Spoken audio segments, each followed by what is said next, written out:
Alrighty, testing, testing. Let's see if this is working.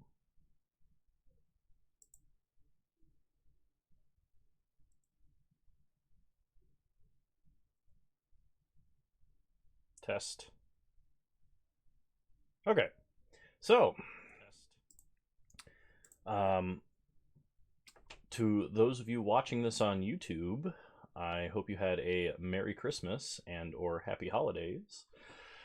We are going to start off with some Vintage Cube Draft today.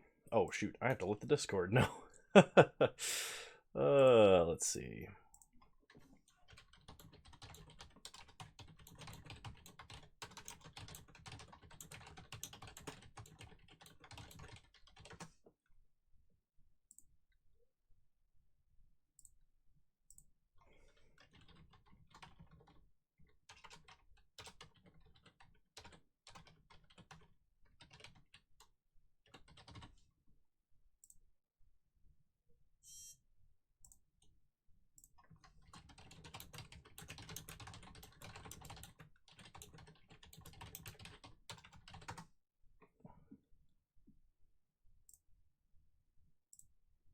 All right. Cool. So let's start off with some Vintage Cube, shall we? I feel like I'm forgetting to do something. Hopefully it's nothing critical.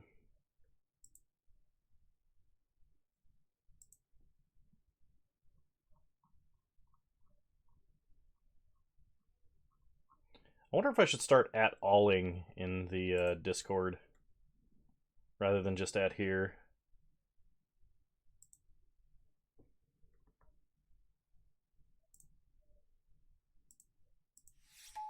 All right, here we go. Vintage Cube. Okay.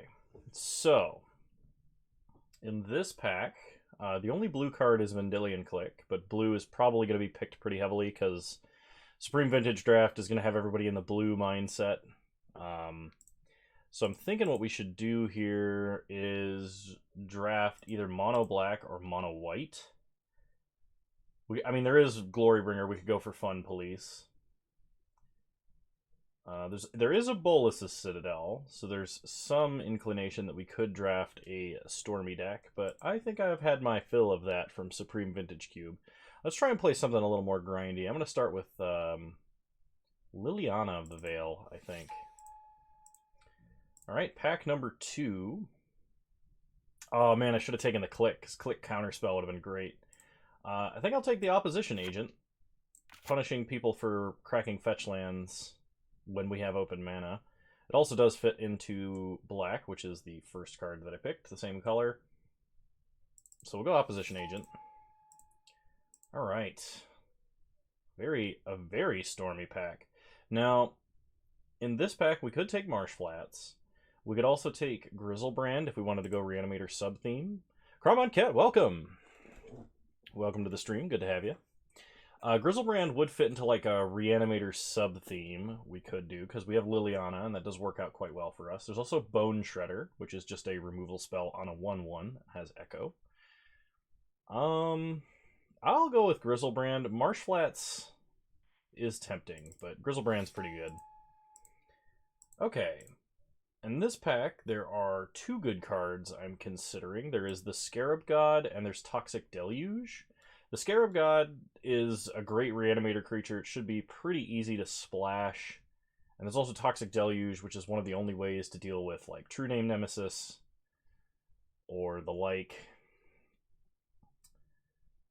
Deluge, I think, might be the pick, but I'm going to go Scarab God because I think it's awesome. Tarek, welcome!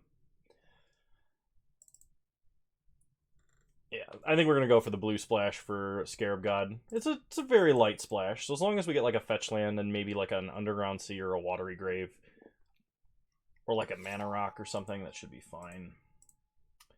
Okay, so we have Bazaar of Baghdad, which is a a land that I've seen table so many times that I think I'm just going to take Knight's Whisper.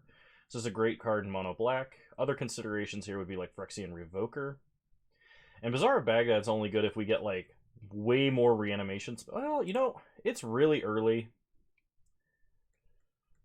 Let's go with the land. I mean, I want to take Knight's Whisper, but like Bazaar of Baghdad is such a powerful effect. We can try and draft a more reanimatory mono black type thing. Type situation.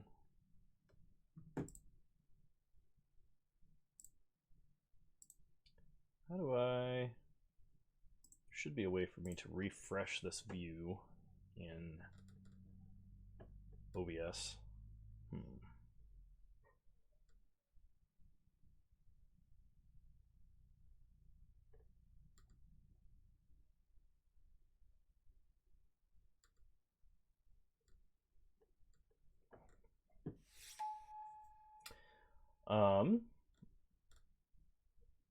Oh my goodness, Tarek. It's not my birthday. Since we have Scarab God and Grizzlebrand, I think I'm gonna go with Shallow Grave. And we're gonna try and do Reanimator things, because I have Bazaar of Baghdad. I don't draft Reanimator that often, and we've got a pretty good opportunity to do it this time.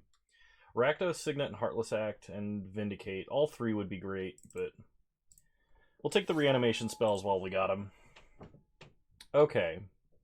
So now there's Shieldred, which is a great reanimation creature, as long as it's not Shallowgrave. Shallowgrave Shieldred's not that great of a combo. There's also Hymn to Turok. I think I'm going to take him because I want to have something else to do early. If I'm not immediately reanimating.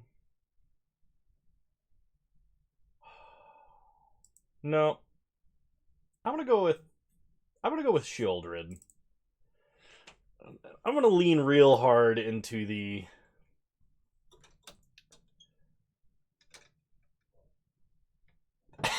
No, the 25th is not my birthday either. My goodness, you people. There's a Murderous Rider, a Blackcleave Cliffs, and a Rishadan Port. Rishadan Port could be good, but we already have Bazaar of Baghdad, which doesn't produce mana at all. I would be fine with Murderous Rider. This is an okay pick here. I think I'm going to take Blackcleave Cliffs, though, because Black-Red is probably the best two reanimation colors. There's a lot of... Like, we could get a Faithless Looting, and Blackcleave Cliffs could help us splash for it, so... Alright. First pack is wheeled. I can take Ulamog, because we can Shallowgrave Ulamog. Slinging Lieutenant would be okay. Bolus's Citadel would be very painful. We'll take the Eldrazi, just to guarantee we have one. No respect for fixing in this pack. I guess I'll take Firebolt, because I have Blackcleave Cliffs.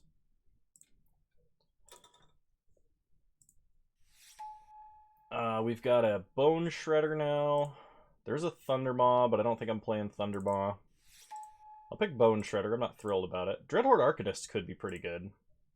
It can flashback, reanimate, and Firebolt, I guess. Yeah, I'll take Fire Blast.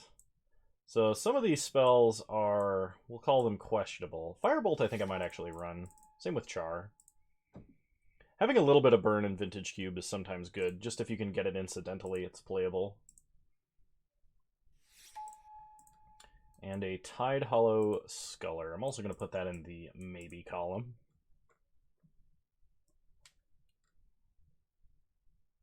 So we're looking for black-blue fixing. We're looking for reanimation spells.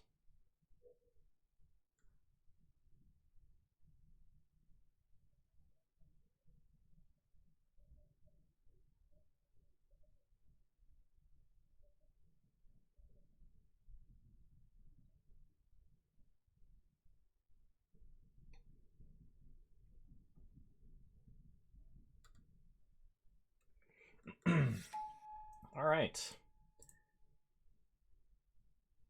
Hey, Kefka, how's it going? Yeah, a little early today. Hopefully we can go a little bit later than usual. Verdant Catacombs is a Black X fetch, which does matter. Dark Ritual potentially gets us to like a Liliana on turn 1, which can be very good. Liliana's Triumph, we have a Liliana, so Liliana's Triumph gets better, but no one's going to take this card. I can guarantee you that card's going to wheel. So we're going to take Dark Ritual, because it's powerful.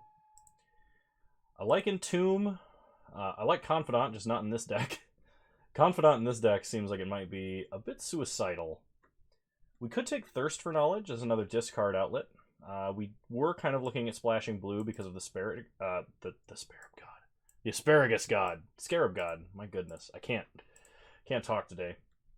I think Entomb is still the best card for us here, because just like turn 1 Entomb, or Entomb Shallowgrave, Ulamog, and instant speed on 3 mana has got to be good. Turn 1, Dark Ritual, Entomb, Ulamog, Shallowgrave. Got to be good. Badlands does help us fix. There's a Pack Rat, which is a good discard outlet. There's also a Damnation, which I wouldn't mind having. I'm going to go with the Pack Rat. Pack Rat's a card that can win the game by itself. It's just a 1-card engine.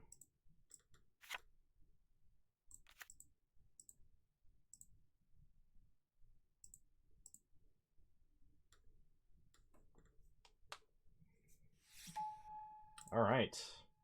Cabal Ritual is a little further away from the primary game plan. There's a Bayou. I don't think we would be splashing green necessarily. I may take this just to, like, maybe kind of have that open. Yogwill is nice, but we're not storming. I don't think I would take Cabal Ritual. It kind of looks like it'd be difficult to build Threshold. Although it would be cool to, like, Ritual into a Sheoldred or something. Nice, that sounds like fun. I think Bayou is the correct choice here, so I'm going to take Bayou. Straight up Reanimate, that's what I want to see. There's also a Bloodchief's Thirst and a Dimir Signet. I would like both of those cards, so hopefully one of those wheels. Reanimate definitely what we're taking here, though. Because turn 2, Entomb Grizzlebrand, Reanimate's got to be good. Collective Brutality is great. Does everything, gains you life, kills small creatures, and duresses your opponent, which is very important. Well, we'll see. We could go with Through the Breach. Through the Breach is not a bad backup plan for this deck, especially because we are taking red. I think Brutality is a little bit better, though, because it is another early discard outlet, and that's important. I want to have, like, we have Entomb, Collective Brutality, Pack Rat, Lily, to... If you're lucky, you'll see Big No stream. Yeah, that's true. If we just start punting, swap over to Big No mode. Going for the traffic cone look again, I see. Yes, indeed. Alright, none of these cards are particularly playable. I suppose the next most likely... Well, we could play green. Sylvan Library is a card. Would we play green or would we play blue? I think we would play blue slightly more than we would play green. And I think Spellseeker to get one of our powerful early spells is probably the way to go. Would I consider a janky build of Green Redtron? Of course I would consider it. Duretti seems good as another discard and draw outlet. We could reanimate a big artifact. We have no artifacts currently. Otherwise we're taking, like, Show and Tell, which every time I've Show and Telled, it's been horrible. I do not have a good Ponza build, and I think Six Sigma has the cards that I don't have for Ponza, but I don't think I'd be able to get in contact with him in time, because I think he's doing some holiday things. Yeah, Hammer Time actually becoming, like, meta is something that surprised me quite a bit. I'm going to take Liliana's Triumph here. I was pretty sure that card would wheel, and it's pretty good. Inferno Titan is technically a reanimation target, so we'll take Inferno Titan. Pyroclasm might have some utility. Ferocidon is more of a mono-red creature than a creature for us. Siege Gang could be good. We're definitely not playing Light Up the Stage. I'm going to put that in the maybe pile. Maelstrom Pulse we could splash off of a Bayou. And Heartbeat of Spring. So these cards we're probably not playing. So if you stream Hammer Time again, would it be Mad Meta or Tryharding Modern? Kind of depends on the build, because there is a current, like, black-white meta build that runs Thoughtseize, Luris, and is like exclusively the pure steel paladin version. So if I do play it, if I play that version, it would be tryharding modern, and if I play the other version that I was playing, it would be mad meta. So I like Wheel of Fortune. I also like Dark Petition, and I like Watery Grave because we're still holding out some vain hope on this Scarab God. We could take Mana Vault because it would get us higher into our curve quicker. Though I don't think we need the colorless mana. I think I take Watery Grave here. Maybe not. Maybe we just give up on Scarab God and take Wheel. It's kind of tough. We don't have a way to take advantage of Wheel, really. We don't have any early, like, mana or anything. I want to take Watery Grave. I don't think Wheel is actually very good in this deck. We don't have any Moxes or, like, Artifact Ramp or anything like that. So we'll take Watery Grave. Someone passed a Soul Ring? What's better than Soul Ring? This is like the winningest card in Vintage Cube. So I will be taking Soul Ring. Now I'm really sad that I passed that Wheel of Fortune. I did not expect to get a card like this at all. I'd like to see Inquisition Wheel out of this. So we'll take Soul Ring. We do want a fetch land that can fetch Watery Grave. So not Arid Mesa and not Windswept Teeth. Windswept Teeth getting Bayou is not that good. What's better than Soul Ring? Power 9. It's arguable that the Soul Ring is better than a Mox. It is arguable. I'm not saying it is, but it is on that level. I've often heard Soul Ring being considered the power number 10 because it has no drawback unlike Mana Crypt. Even though I think Mana Crypt personally is a stronger card. I guess I'll take Mizium Mortars. Yawgmoth, we don't have like creatures to sack to.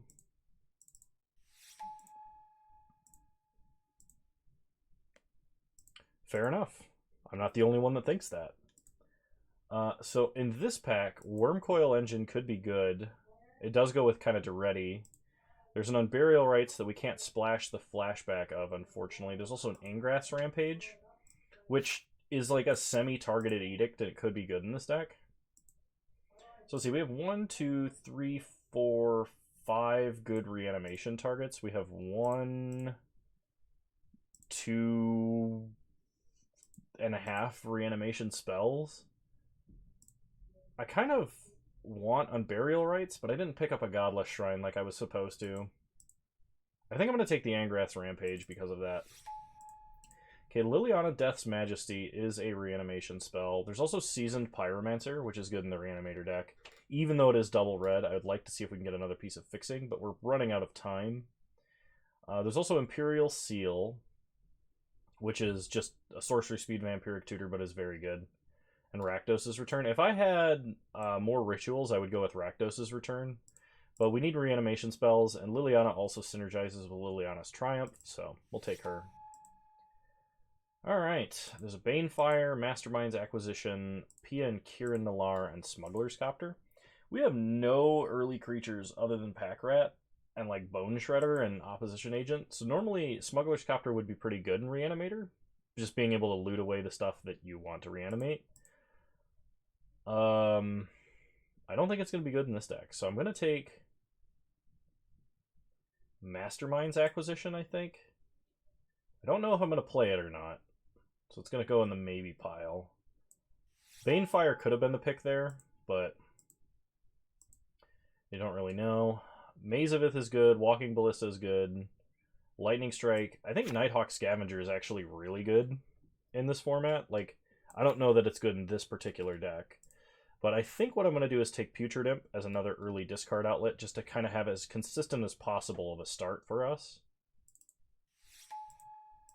There's a Languish, Yawgmoth's Bargain, and an Incinerate. And a Coercive Portal. So Coercive Portal I kind of like because we have Soul Ring, but only because we have Soul Ring. Bargain is not for this deck. Incinerate is a piece of removal we could use, / we could use it as reach. Languish is a board wipe, and we didn't get Damnation. I'm going to go with Coercive Portal, I think. I mean, there's Progenitus. We could also just get Progenitus as a reanimation target. I'm going to get Coercive Portal. Wheel of Fortune came all the way around. Nobody wants to play Wheel of Fortune. Oh, there's also an Ashen Rider in this pack, which I completely missed. So, what I'm seeing here is we are not going to be able to play Scarab God because we have one blue source, and I do not want to run islands in this deck. Which cuts a reanimation spell for us, meaning I need to take either Ashen Rider or Wheel of Fortune. I think I'm going to take Wheel of Fortune. Okay, we have a Corpse Dance, which is another way we can reanimate Ulamog. Or Grizzlebrand. It's another instant speed way, though, so it matters for Ulamog shuffling back in. So I guess I gotta take Corpse Dance. Like, all the big reanimator targets are in this pack. Like, in this, cycle of packs in pack 3 here. Fire and Ice. There's another burn spell. There's a Yawgmoth, which I don't think is going to be relevant. I think I'd take Fire and Ice, but I don't think I'm going to play it. Unburial Rites came around. We have no fixing for it. Rakdos' Return, PN Kieran, and Maze of Ith. Which, while it is a very good land, Mind's Desire, yeah. Storm was actually kind of open, judging from our first couple of packs, but then, we didn't see any of the Storm payoffs as far as I know. Other than Mind's Desire, of course. Oh, shoot, I should have cut all of those cards. Okay, well, we're going to do this. Bazaar of Baghdad, even though it's a land, is a spell. So we're going to keep, I think, the entire first pile. We're going to cut Dreadhorde Arcanist, Mizium Mortars, Pyroclasm, Tide Hollow. We'll run Angrath's Rampage. We're going to take out Spellseeker, probably Bone Shredder, Ferocidon, Heartbeat, Maelstrom Pulse is all coming out. Not playing Mastermind's Acquisition, probably not playing Mom and Pop. Fire and Ice seems ambitious. Drop Siege Gang Commander, drop Scarab God, no Fire Blast. Rakdos' Returns, probably not going to cut it. And I need to cut one more card. And we kind of have an okay Reanimator deck now. It's not that great because we don't have the best reanimation targets, although we do have Grizzlebrand. And I'm kind of sad that I took... was it Packrat over Through the Breach? I'm not sure. I'm going to cut...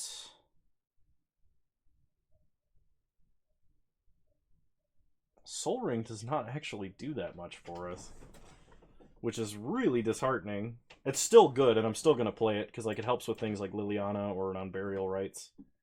It's just too good not to play, but looking at our curve, it's it's not that great, because it doesn't get us up to our top end, and our mid-tier spells don't have a lot of colorless mana in them. I could cut Coercive Portal just for it being too slow. But drawing multiple cards a turn is very good. Maybe we cut, Liliana's Triumph? Because it's only going to be good if my opponent's playing a bunch of creatures. So we add Blackcleave Cliffs, and then add 15 lands. So 5 red sources only, no fetch lands. Is that enough? I think that's enough. We don't need red necessarily. It's kind of a light splash. So. Alright, yeah. Yeah, let's do this. We only have 16 lands because Bazaar does not make mana. But, I think the only way that this deck would have gotten better is if we had, one slightly better Reanimator target and then, a Thoughtseize. And obviously, Power 9. Thanks, Tarek.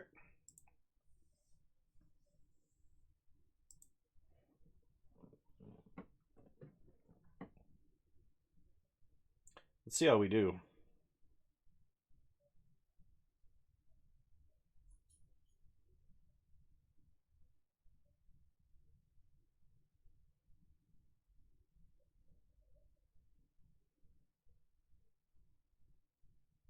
Let the punts begin. I've already got the refs walking out towards the goalposts. Oh, that would be a field goal attempt. Never mind. They're definitely punts. They're not field goal attempts.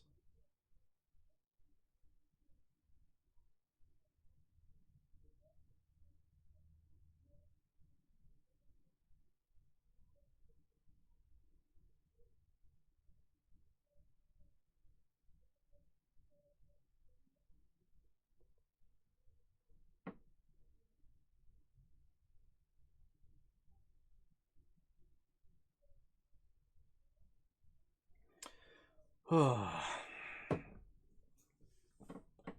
love Vintage Cube. I think it's my favorite format to play. Supreme Vintage Cube was fun, but only for like a day. I think this is my favorite like long-term running format.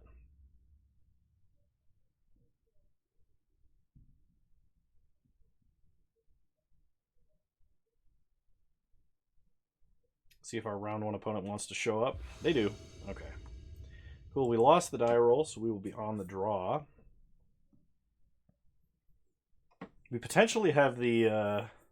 Oh man, if we had a threat, we could drop to 7, or drop to 8, discard without playing a land. We get a mulligan that, though. That hand just doesn't do anything. This hand casts an opposition agent, and has like a coercive portal, potentially to follow that up. I kind of like that. I'm going to keep this, and I'm going to put back Char. So we'll see what our opponent does. Opponent starts Mountain. They pass. We draw Firebolt. We can't cast, so Swamp Soul Ring, pass. It is pretty funny. I died to Hull Breacher Storm, which I thought was absurd. This is my opponent casting a million draw 7s after playing... after playing the freaking... Oh my gosh, what is it called? After playing Hull Breacher, I just said it. Wow. Kano, brain, hurt. It's not even the end of game 1 yet, my brain already hurts. Okay, opponent plays a Tangle Wire. So... we have to yield the Tangle Wire, and we have to tap all of our permanents. We have no instant speed. Well, I have opposition agent, so I technically should have, we'll say Homage. I should have flashed in opposition agent there, but that's a punt for those of you keeping track at home. We draw Entomb. So next turn we can flash opposition agent and Entomb end step. Because we can leave up 1 black mana.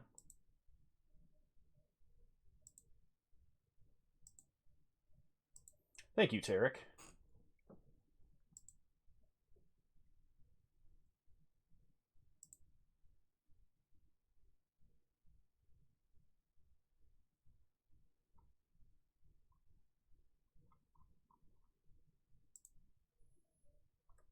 All right. That's true. That's what he said. All right. So opponent has to tap 3 permanents. Sigma sub, if you will. All right. Opponent plays a land. And plays an Earthshaker Kenra. Sure. They get in for 2. So technically we took 2 damage. Why was I auto-yielded to that? That's another punt.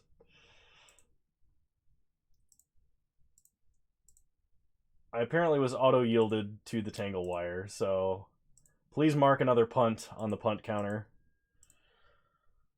My goodness. We draw a swamp, so play a swamp, and we will firebolt the... Well, actually... Thank you. I can either make them sack the Tangle Wire, which would allow us to play Duretti, or I could 2-mode -2/-2 in Duress. And I'll pitch Firebolt doing this, I think. Alright, so opponent has Kroxa, Glorybringer, Siege Gang Commander. I'm glad I did not decide to make them sack Tangle Wire. So opponent untaps. That's true, this is very much a, starting to be a big no stream. It was very quick punts. Alright, opponent Kroxas us. What modern deck would I build if I couldn't afford enemy fetches? I'm gonna discard Ingrass Rampage here. Waiting for Modern Horizons 2.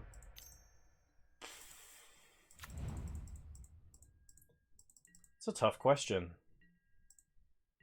Not affording fetch lands at all, I would just build Time Warps with only Island or something like that. He would build Tron. No fetches required. That is true. So we have to now we have to tap 2 permanents. And honestly, I kind of just want to cast Duretti. So we're going to tap Coercive Portal and a Swamp. I'm not going to do any flash shenanigans here. Vote Homage. Kind of just want to draw a reanimation spell. Or a threat to discard to Duretti. I think, does Prowess require fetches? I don't think it requires them, but... Are we having Entomb? Corpse Dance? So we can just Entomb Corpse Dance? Exile it at the beginning of the next end step.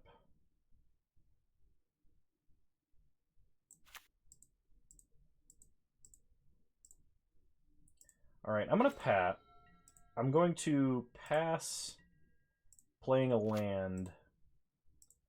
And I'm going to hold up Opposition Agent / Entomb Corpse Dance Ulamog end step. Oh shoot, this was terrible. This was a terrible idea because my opponent has a Siege Gang commander if they play Siege Gang. They just have like nothing to sack. Droid, welcome! Put another punt up on the counter. Put another... I needed to do this on my own turn. I did not force Reanimator, it was open. But I did make an enormous punt. Thank you.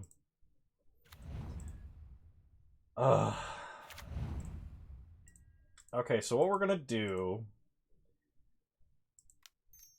is we're going to Entomb, and we're gonna Entomb. Now Ulamog is no longer the correct one. I think I have to get Grizzlebrand or Inferno Titan.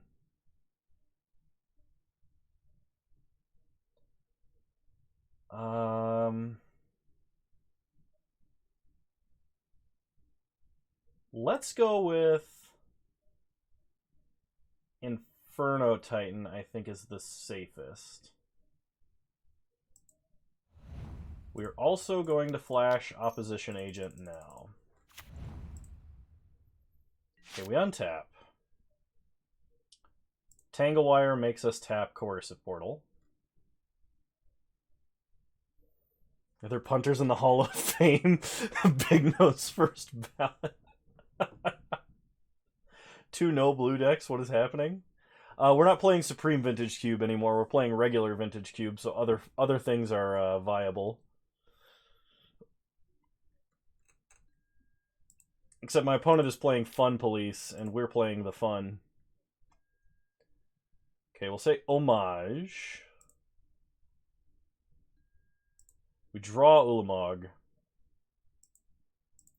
Then we draw Dark Ritual. So I can actually... Well, let's just cast Corpse Dance with buyback.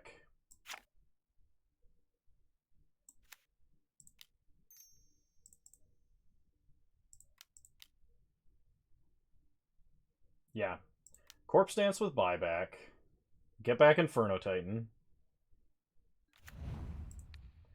Killing the goblins.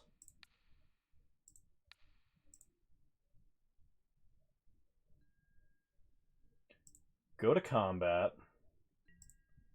We will attack for 9.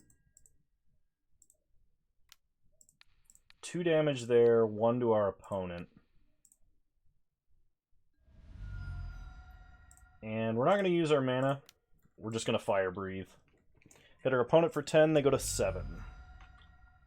Pass the turn, we exile Inferno Titan. Okay. So opponent's Tangle Wire goes down to 0. Oh man, I've made so many... I think this has been 4 punts this game, and this is the first game of the night, so it's kind of a big no stream. Opponent Burst Lightning's Opposition Agent. So they're still holding on to Glorybringer. They attack us for a total of 7. We go to 10. Now we untap. We tap no permanents.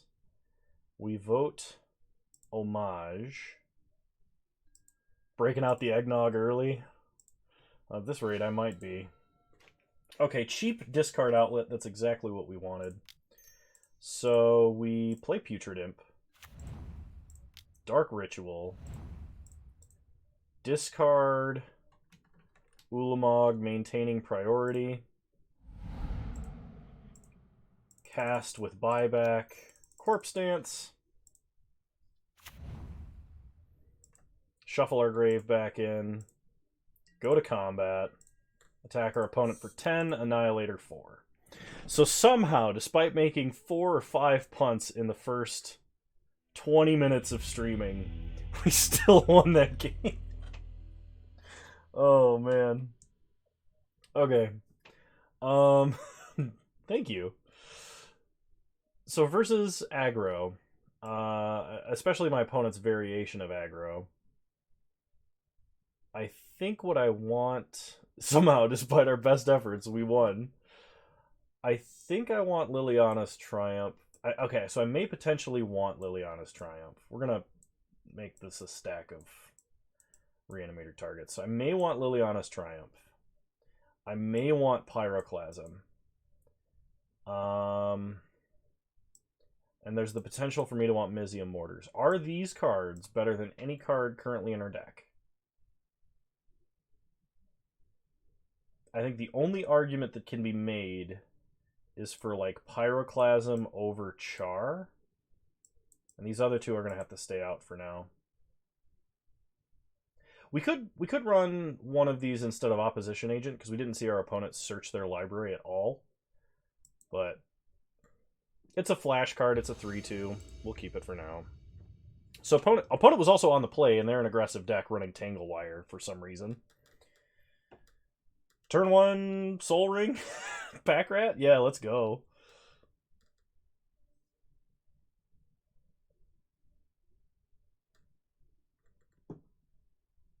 The special team staff coaching Kano. I like that. It makes me sound like I'm on a more dignified team than punt team, like kick return or something important. Oh man, okay. So my opponent starts Lava Claw Reaches. They mulligan to 5, which is good news for us. We draw a Swamp, so play Swamp Soul Ring, pass the turn. So on turn 3, we'll be able to play Pack Rat and leave up Pack Rat Activate, which can get us a Sheoldred, I guess. But it plays an Earthshaker Kenra. Off of a Badlands, hits us for 2. We untap. Draw a Swamp, play a Swamp, pass the turn.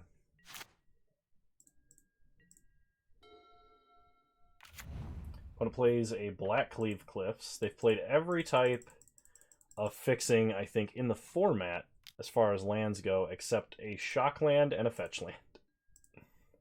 Opponent hits us for 2, down to 16. And our opponent plays Tangle Wire. So, flash in Opposition Agent. Opponent, we untap. We have to tap all of our permanents. This slows us down a little bit. Bazaar of Baghdad. That's what I want to see. So play Bazaar. We can wait to activate this too.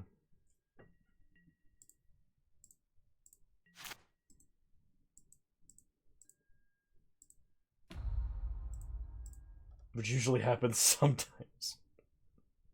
And it's really disappointing. Thursday if you're in Asia. That's true. Alright. So my opponent is going to go to combat. Hit us for 2.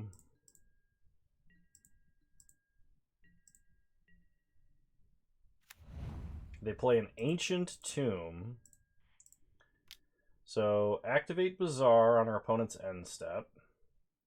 We are going to discard Swamp, Sheoldred, Pack Rat, I think.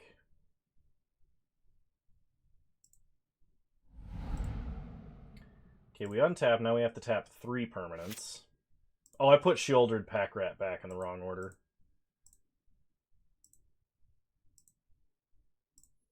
Tap our mana.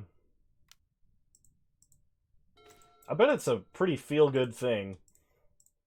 I do want one more actual mana-producing land.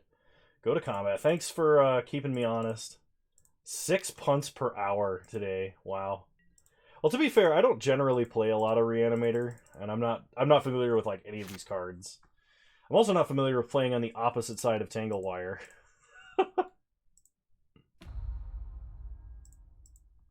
That you think actually exists. No, it's okay. You're keeping me honest.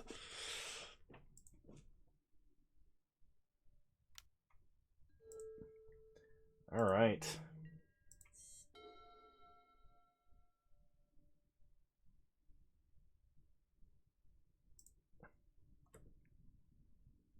Back in my day, artifacts only worked if they were untapped. Yeah, we get it. You've been playing Magic for a long time. I'm kidding.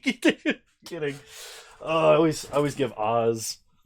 I always give Oz crap for that with like old Mulligan rules and stuff. Opponent Manamorphoses into a Hellrider. Kano thinks this is gonna hurt.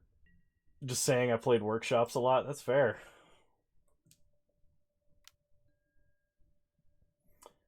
Alright, so we are taking a lot of damage.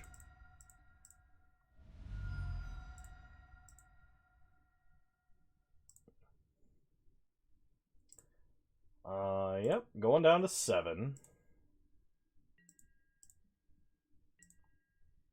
I don't think there's a way we're actually going to win this. So let's go ahead and activate Bazaar.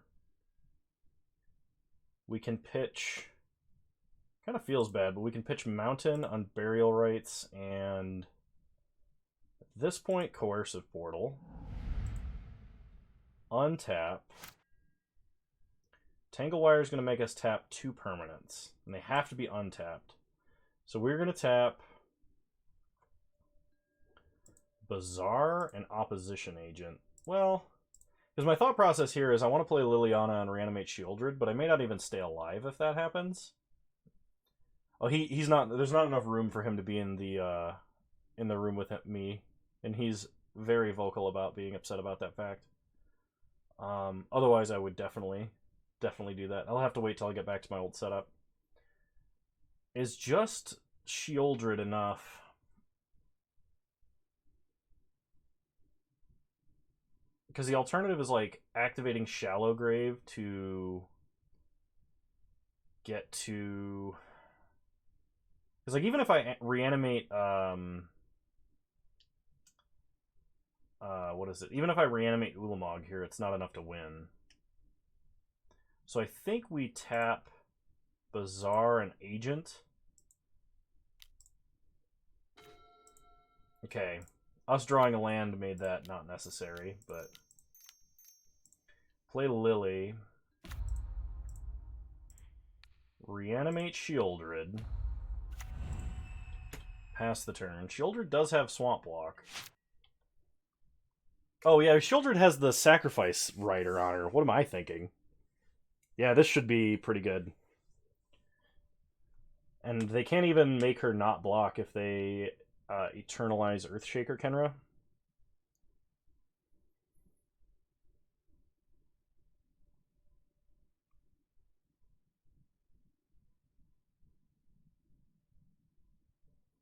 I keep seeing the same name resubscribing to me on YouTube, and I don't know if it's a spam account or if someone is literally subbing and unsubbing like every other day.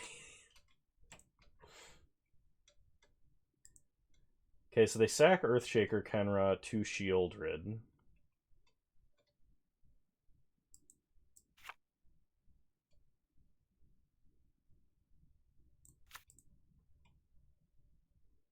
We get to reanimate a Pack Rat next turn. 4 mana, 5 mana. Burst Lightning's our face. Opponent attacks us to deal 1 damage. Block with Shieldred. We are not dead to Fire Blast, actually.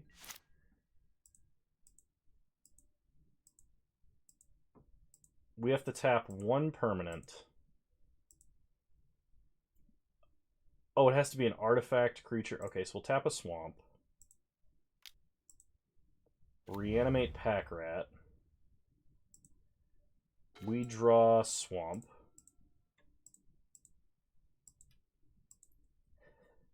You know, that's very scarily accurate to how that conversation went, by the way.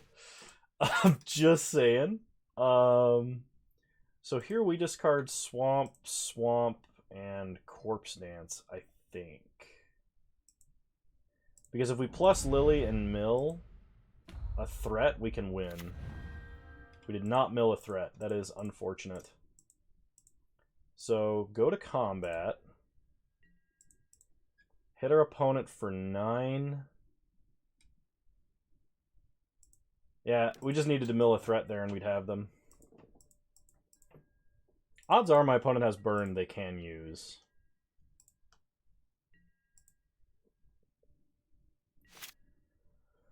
Okay, opponent has to sacrifice a creature they don't have. They have to tap 1 permanent. I have to tap no permanents. That's true, we would be dead to bolt here. Opponent has untapped red mana. It'll be Chain Lightning, it won't be bolt. Oh, I should have firebolted them because of Ancient Tomb. If I die to this, that's a punt. Oh my gosh. Oh. Put another punt on the tally. Put another punt on the tally. I should have firebolted because they had Ancient Tomb. This now Big No stream.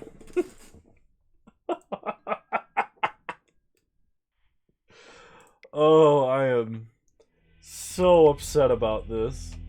This is 5 punts today, and it's been like 10 minutes. Oh my god. Yeah, run it back. Big no think mulligan. Mulligan. Stupid. We are on the play. I will be keeping this one. This is probably our best possible delay against our opponent's aggressive deck. And we just need to draw a reanimation spell, of which we have like 9. Opponent starts Badlands into a Zergo Bell Striker. We untap. We draw Shieldred, which is good. So play a Swamp. We are going to 3 mode. Hitting our opponent, hitting Zergo, hitting our opponent. We are going to pitch first Shieldred, then Inferno Titan. We can take Dismember, or we can take Manamorphose. Dismember I don't think kills any of our threats. Manamorphose does matter for our opponent. They do have prowess creatures. Pass the turn. I think literally Dismember only kills Opposition Agent. So I'm not even going to worry about that spell. You know, until it comes back to bite me. Okay, opponent Croxes us. We discard a mountain. Opponent sacks Croxa. We untap. We draw an Entomb. So play a mountain. Pass the turn. We have no flashbackable reanimation spell, but we could Entomb to thin our deck and put another threat in the grave. Apparently the cards went into the grave the opposite order I thought they would. Opponent plays a Midnight Reaper.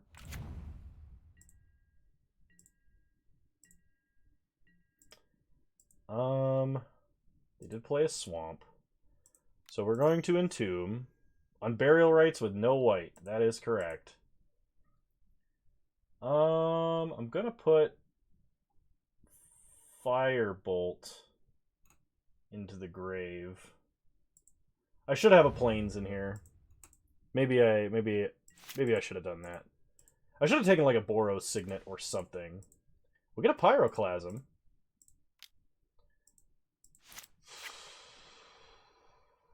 Never a non-token creature you control dies. Okay, big brain. We're holding on to Pyroclasm.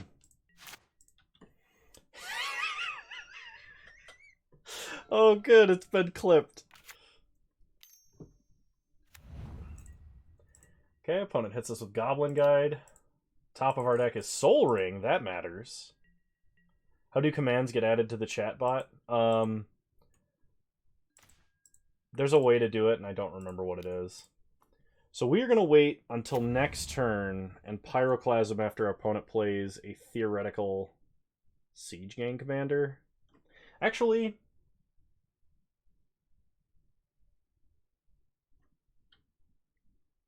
yeah, we can wait. We're going to take an extra 3 damage doing this.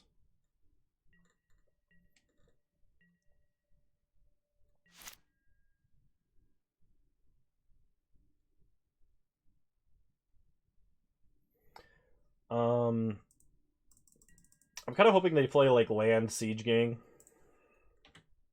That would make my life a lot easier. Opponent hits us for 5. We draw Blackcleave Cliffs. We untap. And we draw a Mountain. So we have 5 mana exactly. I'm going to flashback Firebolt first. I really want my opponent to play Siege Gang Commander before I Pyroclasm. Okay, opponent loses 1 life and gets to draw a card. So we play a Blackcleave Cliffs tapped, pass the turn.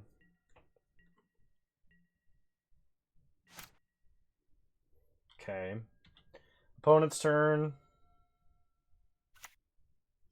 They play a land, they go to combat, they attack us for 2. Liliana of the Veil off the top, which would be a great follow-up. Opponent hits us to 7. Play out that Siege Gang. Oh, it's perfect. Look at it.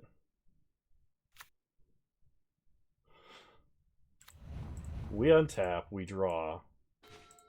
Lily. Play a Mountain. Cast Pyroclasm. That feels great. Play Lily. Make our opponent discard, but we are now dangerously low on life.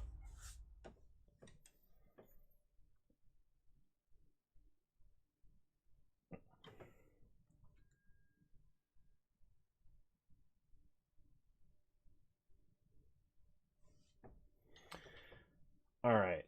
Pass the turn.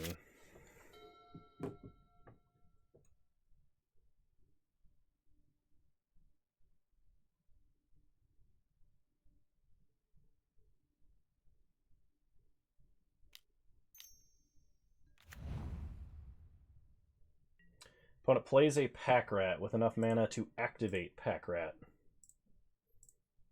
Okay, we untap. Draw Dark Ritual, which is not very helpful. 1, 2, 3, 4, 5, 6, 7. I'm going to keep Dark Ritual in hand because there's a really good chance that I'm going to draw like Grizzlebrand or something stupid and not be able to play him. So I'm going to downtick Liliana and see if I can't get my opponent to activate Pack Rat. So they make a token copy of Pack Rat. They discarded Dismember, so they have 1 unknown card in hand.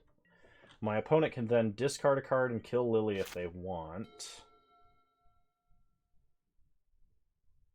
They're also going to think that the card that is in our hand is vital to our plan, which it may or may not be. We'll see. Would really like to draw one of our million reanimation spells. We have Shallow Grave, Reanimate, and Tomb. Reanimate would be bad. Reanimate can't reanimate anything. Like, without killing us. We could go to 1 to reanimate an Inferno Titan, which... Any spell but reanimate, please. Opponent makes a Pack Rat, discarding Ancient Tomb, hits us down to 5. They have lethal next turn. We untap. We draw Duretti.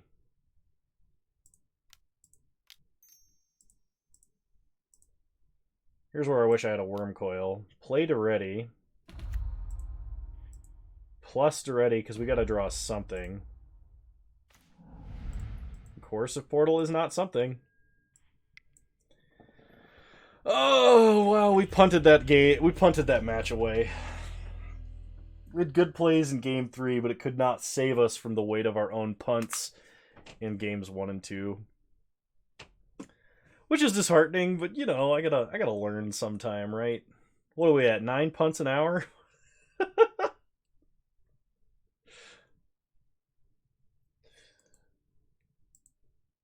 Well, that's good. I'm glad it was fun to watch. I mean, I had fun playing it. It just, like, wasn't the optimum playment is all, you know? Playment? What the f is playment? This now Big No stream. Yeah, that's a good one. That is a good clip. Alright, round 2. Here we go. I would love to play first.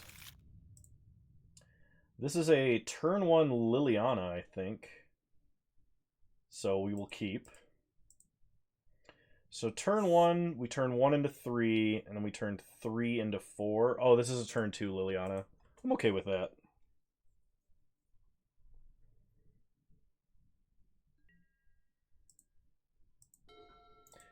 Play a Swamp, play a Soul Ring. Pass the turn.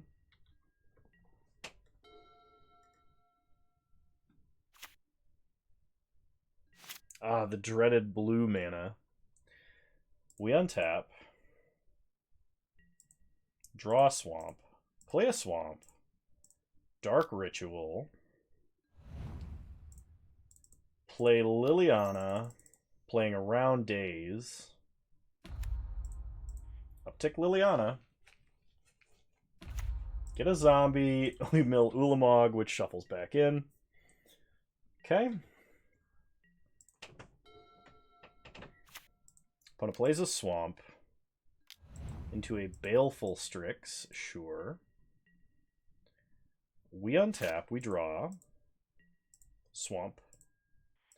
Uptick Liliana. We mill Swamp, Wheel of Fortune. Play a Swamp. Go to combat. Hit our opponent for 2.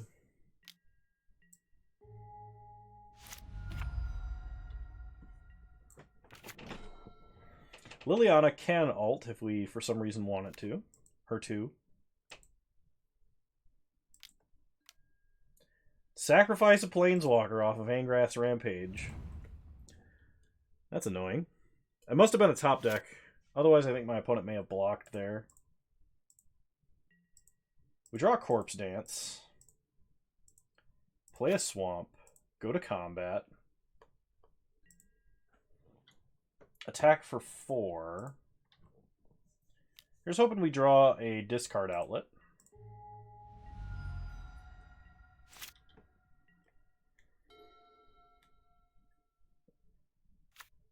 Opponent plays a mountain.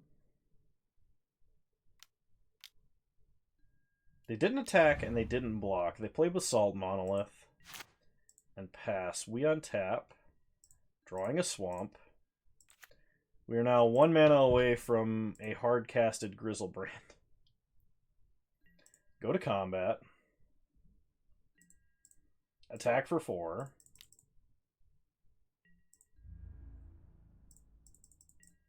Opponent takes 4, goes to 10.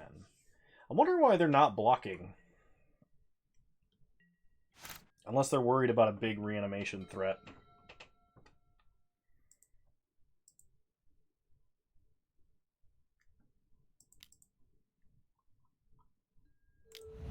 Okay, opponent plays Phyrexian Revoker.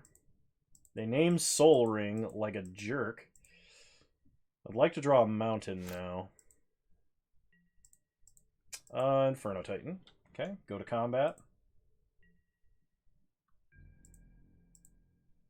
Attack for 4. Opponent impulses. Okay.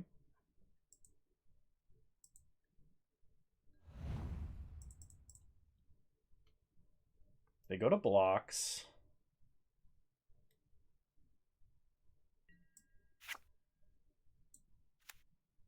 They double trade. We have 5 red sources in the deck, which should be enough in a 40-card deck to splash single red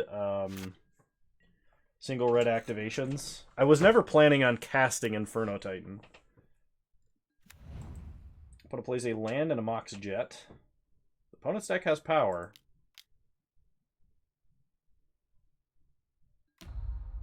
They play Daretti, Ingenious Iconoclast. The Mega Defender, we untap. Draw Putrid Imp.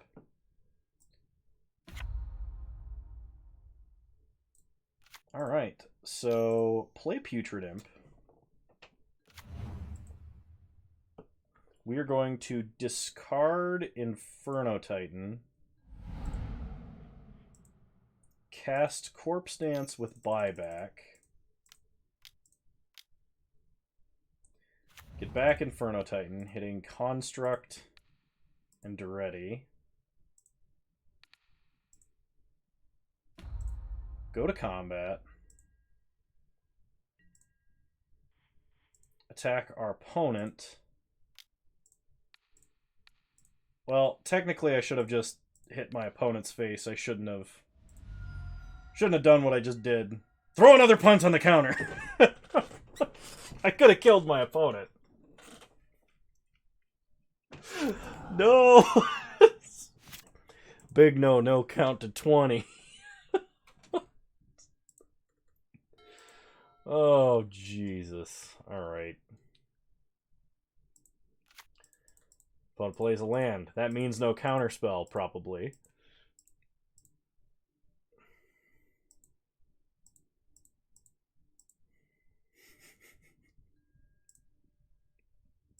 Alright. So opponent is passing. Chainsaw lethal. It's something tonight, I'll tell you what. I'm gonna discard Grizzlebrand. Cast Corpse Dance. We have the secret Dark Ritual to play around a Mana Leak. Okay, opponent gives up. Nice! Oh man. So versus Control. Because we have Dark Ritual, I think Rakdos Return might actually have game against our opponent's control deck.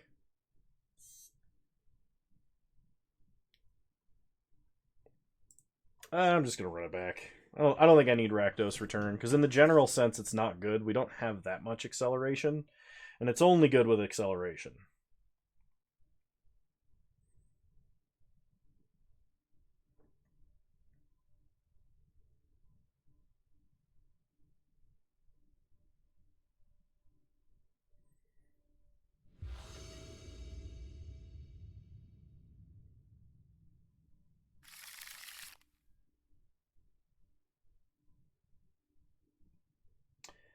Okay. Liliana's good versus a control deck. We have a reanimation target and a burn spell. I think I'm just going to keep because we have all of our colors of mana.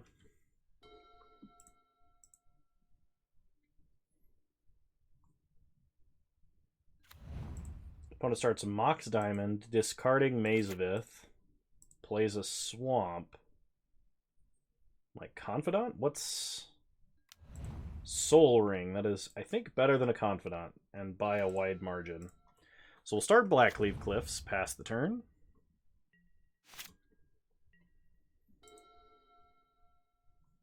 Opponent's deck is very good. They have Mox Diamond and Actual Mox, and Soul Ring and Workshop. Oh, geez. Okay. Batter Skull for our opponent. Well, maybe Liliana does something. Play a mountain, pass the turn. Okay, opponent's turn 3. They go to combat, they hit us for 4, they gain 4. Problem is, they can just replay Batter Skull. There's nothing stopping them, you know. We untap.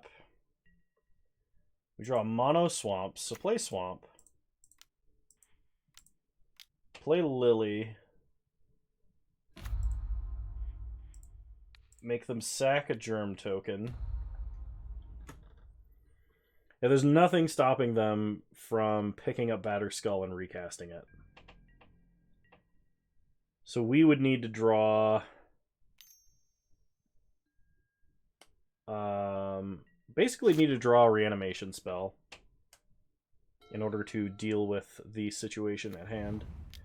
Opponent plays a Scalding Tarn. Replays Batter Skull. Animates Batter Skull and passes. We untap. We draw an Ulamog, which does not do it. At this point, I think trying to play out to 6 lands is where we need to be. 6 lands does let me Firebolt, Flashback, Firebolt as a backup, but that's still only just a fog. So we're going to uptick Lily, and we're going to discard a swamp. I'm going to hold Ulamog for a turn. And we're going to see if our opponent takes off a turn from hitting us to attack Lily. I didn't want to put back Ulamog because with knowing my luck, I would just draw Ulamog. Opponent goes to combat. They attack Lily for 4. Okay. Lily down. They play a swamp. They crack Scalding Tarn.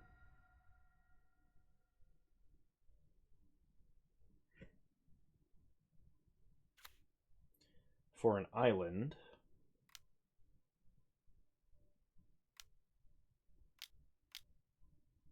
Oh gosh.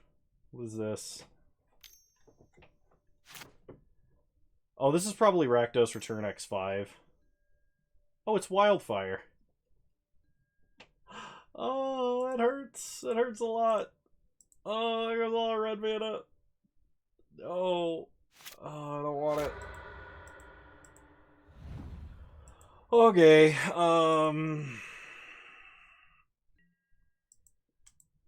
we untap. We draw Grizzlebrand. Play a swamp, pass the turn. So my opponent has to spend a turn picking up Batter Skull, which they have just enough mana to do. They play an island.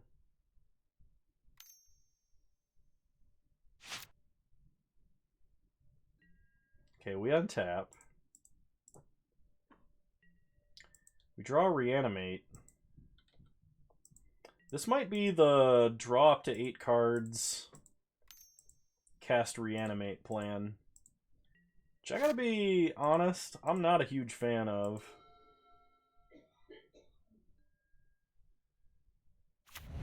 Opponent plays Moxjet and then casts Batter Skull. We untap. We draw on Burial Rites. Oh man, that means we're taking 2 hits off of the Germ token. Unless I top deck like Collective Brutality. Oh, we don't have any 1-mana kill spells that will kill the Germ token or destroy the Batter Skull. And that was a pretty clutch Wildfire. Wheel of Fortune. So pass the turn, and I cannot discard Grizzlebrand to reanimate because that will kill us exactly. Which I was really hoping for the lifelink to matter. Or the lifelink to get us back in the game. So we're going to discard Inferno Titan. Opponent hits us for 4. I would have discarded Grizzlebrand had we had, like, Shallow Grave. Okay, we untap. Draw a swamp. So now we start playing out swamps. Reanimate Inferno Titan.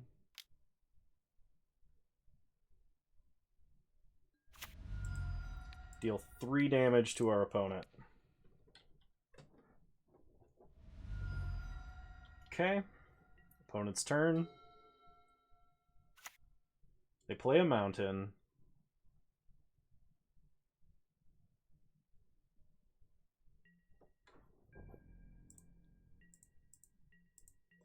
And they pass. We untap. We draw another swamp. That's true, we are not dead, which is the first step to being alive. Or winning. So pass the turn. I kind of would like red mana, just a wheel. Oh no. Burn spell? Burn spell, we're dead?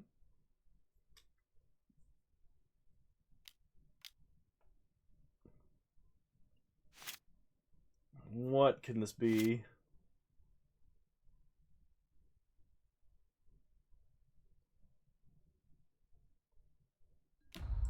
Duretti. Uptick Duretti, discarding stuff. They had another wildfire. They have 2 wildfires. And they have a Blightsteel Colossus in their deck.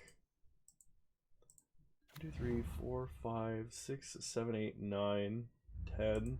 Opponent is very close to casting a Blightsteel Colossus. We untap. We draw Putrid Imp. So play Swamp. Play Imp. Pass the turn. I could attack, but then that relies on a 2/2. Oh, it can't block. Never mind. Yes, I'm glad I can read. Today I have found my literacy.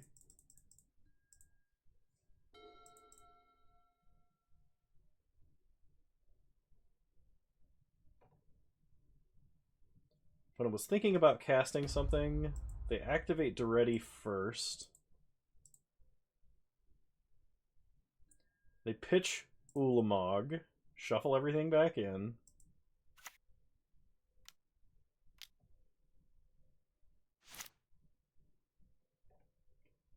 Oh gosh, what is this?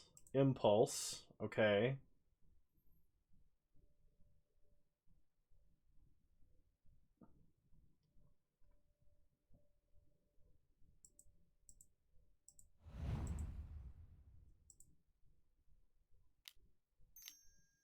Opponent plays other Duretti. They can sack an artifact to kill Inferno Titan. Okay. So what we can do is go to combat. Our opponent attacks. We have to discard Ulamog. Shuffle everything back in.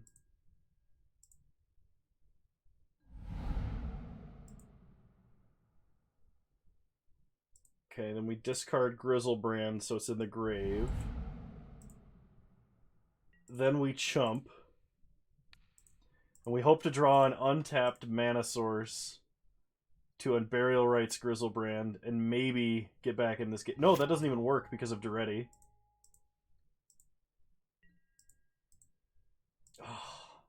Alright, well we got wildfired. Alright, game 3. We have no artifact destruction, and it shows.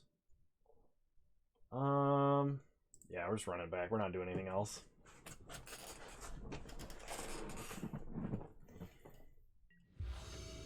Alright, we'll play first. We have Entomb. We have Angrath's Rampage. I'm gonna mulligan and see if we can't get something better. I'm going to go to 5. All right, we have Bazaar of Baghdad, Reanimate, Swamp. So I'm going to keep. We got to put 2 cards back, so we're putting back Char and Wheel of Fortune.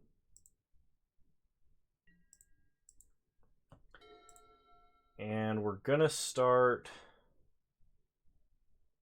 Swamp. Pass the turn.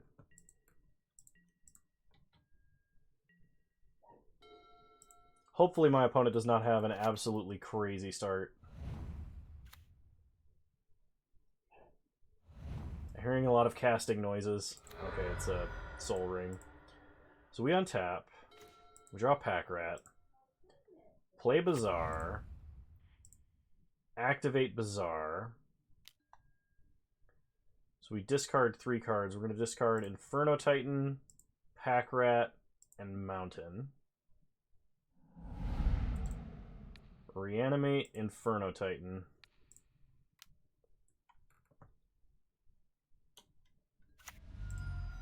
Three damage to our opponent. Pass the turn. Okay.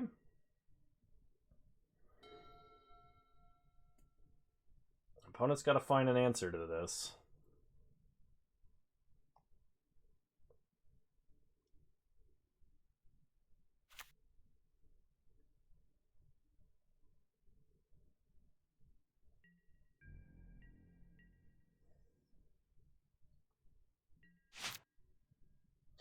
Okay.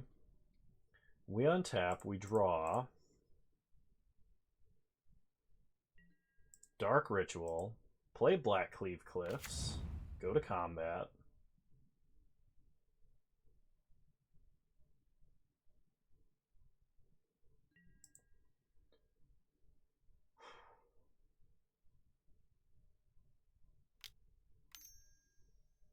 My opponent has a kill spell.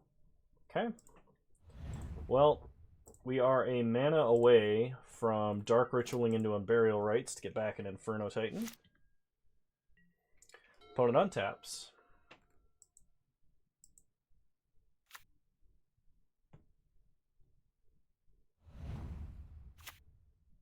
They play a Baleful Strix. We untap. Draw Swamp. Play a Swamp. Dark Ritual. Unburial Rites, Inferno Titan.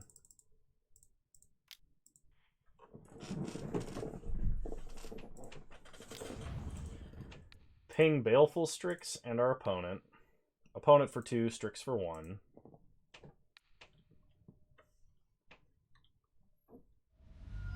Alright, let's see if the second Inferno Titan gets the job done. Opponent untaps.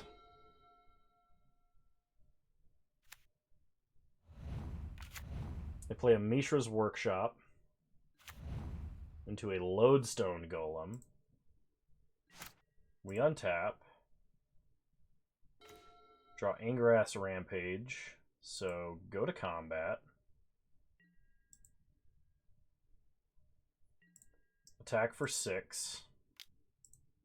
Inferno Titan's going to do 3 damage to Lodestone Golem. Okay, they take 6.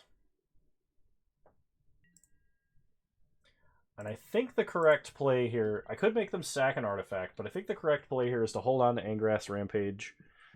Because short of a Wildfire, at which point they would still die, Angrass Rampage could make them sack a blocker. Nice, we got there. And it only took 2 Inferno Titans. Alrighty, I am going to restart the Moto client really quick to mitigate the memory leak issue that's happening right now, causing the game to lag. And while I'm doing that, I want to thank everybody so much for watching at the moment. I really appreciate all of your support, and this is a quick reminder to those of you who are either watching this stream on YouTube later after the fact, or currently watching that haven't done so. If you would, please consider using your Twitch Prime sub and or following the channel. I would be greatly appreciative. And if not for me, please remember to use it every month for the Twitch creator of your choice. if you have Prime. Now, we're back into the client. Big no-go burr. Yup, that's right.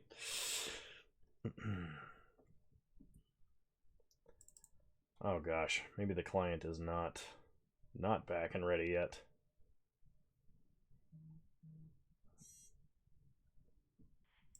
All right, let's play round 3.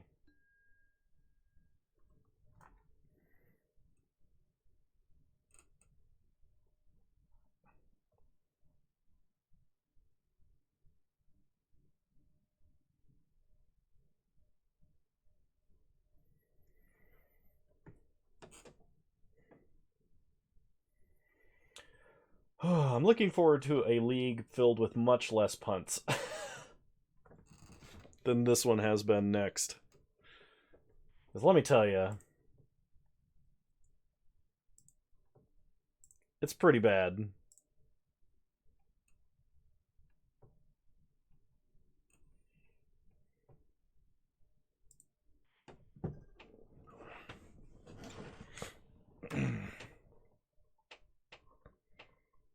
It's like special teams. The only team we've got is punt.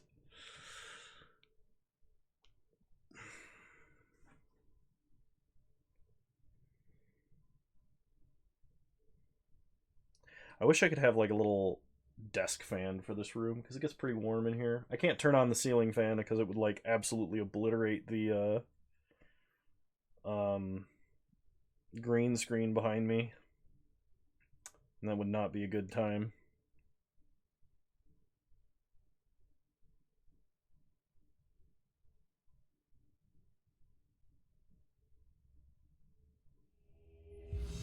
Alrighty. Round 3, here we go. We will play first. I mean, we have reanimate, we have discard outlets. It's just not a fast hand. I'm going to keep it, though.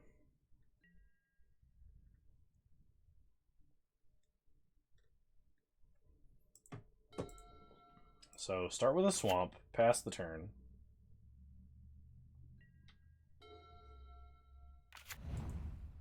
Opponent plays Prismatic Vista.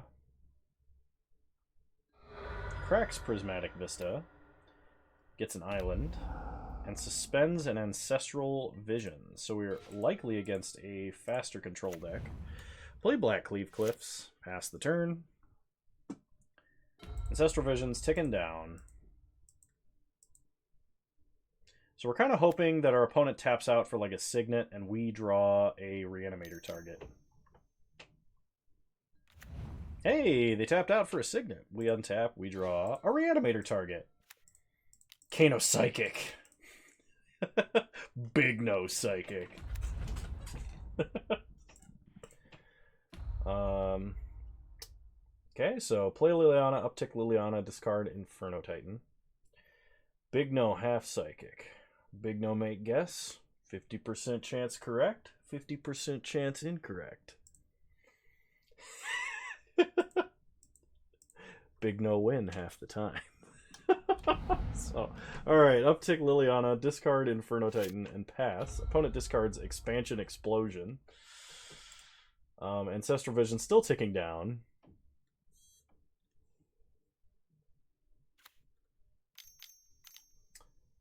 Opponent going to play a 4-mana play. It is Glenalandra Archmage. So we untap, we draw Angrath's Rampage. So here we go. Target opponent sacks a creature.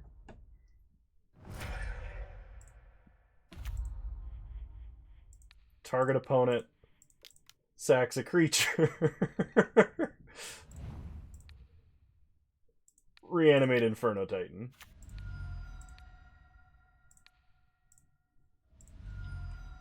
Got him. Ancestral Vision's ticking down. They'll have a Ancestral Recall next turn.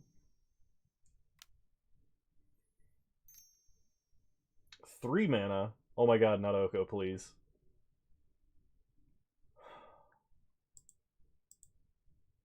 I swear if they turn this Inferno Titan into an elk, I'm gonna be so upset. Okay, it's a search for tomorrow. They get another island. They pass. We draw a swamp. Uptick Lily to start. We are going to discard swamp.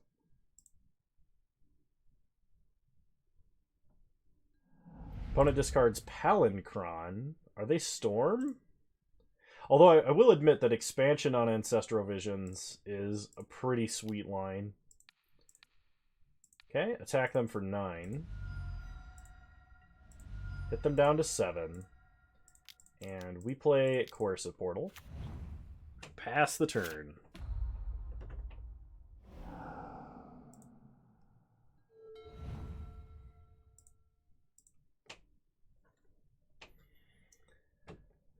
Oh, man. Okay. You got anything, opponent? You just drew 3 cards. You have to at least be able to answer an Inferno Titan. Otherwise, you lose. I'm glad we had all the edicts for that Glenalandra Archmage, because... Alright, here we go. Dak Faden. Opponent steals Coercive Portal out of spite. We untap. Draw a swamp. Go to combat.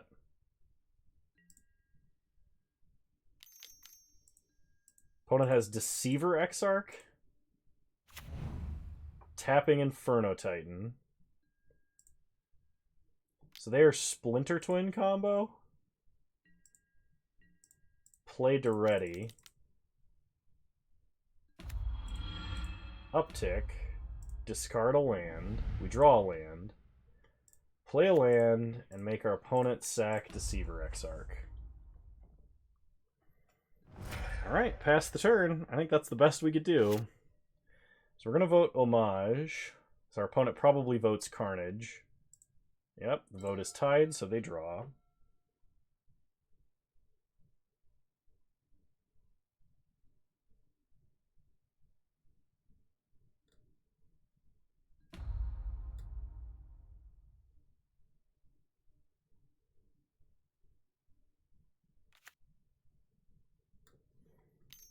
They play a land. I think they just looted, actually. They looted with Dak Faden. They probably looted away Faithless Looting. Opponent plays a Huntmaster of the Fells. Makes a wolf, gains some life. Plays Jace. Alright, we untap. We draw Entomb. I don't think we actually want to cast Entomb. I think I would rather draw a card.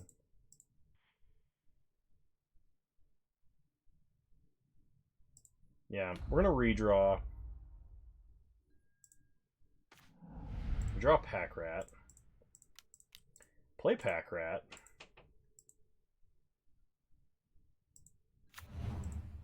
Make our opponent discard.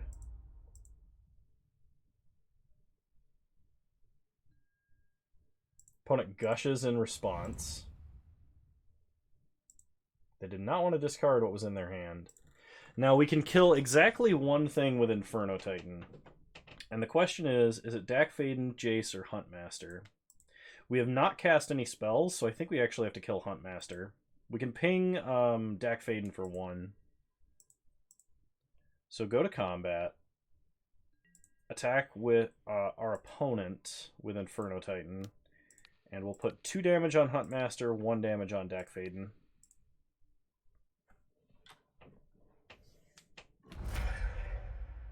Okay.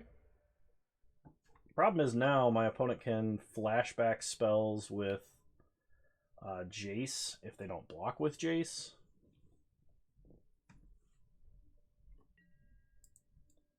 Opponent chumps with the wolf. Okay.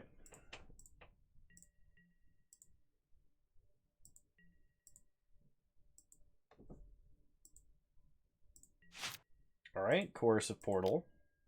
Opponent loots with Jace immediately. We're going to F6 because we have no instant speed effects we want to use. We vote for Homage.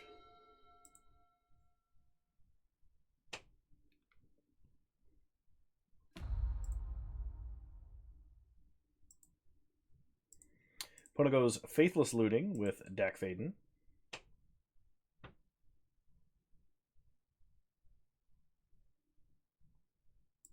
Pitches 2 mountains.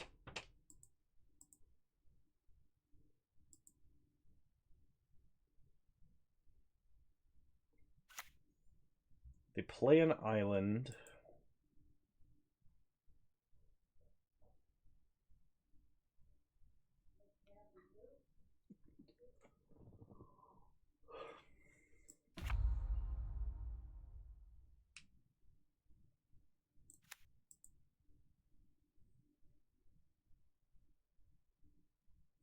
I gotta have some kind of answer for Titan here.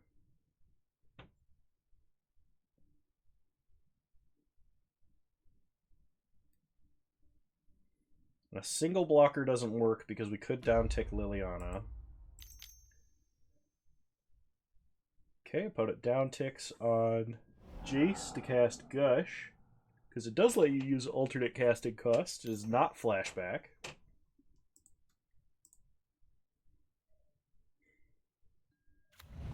Opponent plays a Heartbeat of Spring, so if they have a turnabout, they can untap all their lands.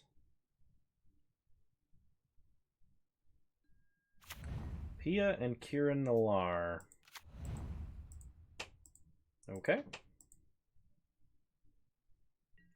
We untap. We draw Grizzlebrand. So, uptick to ready. Discard Grizzlebrand. We draw a mountain.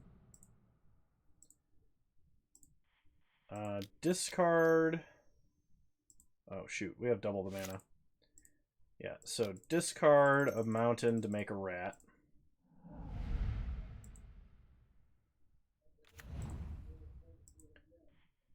Uptick Lily. Make our opponent discard.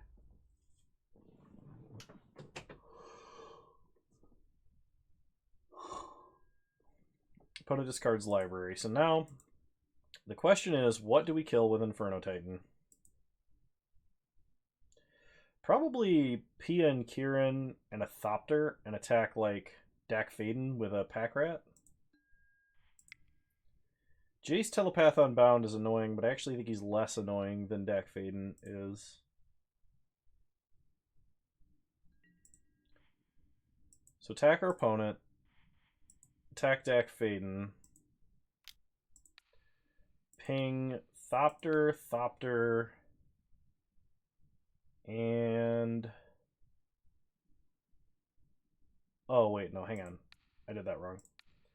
Ping P and Kieran and a Thopter. Because that way they can't trade for the Pack Rat.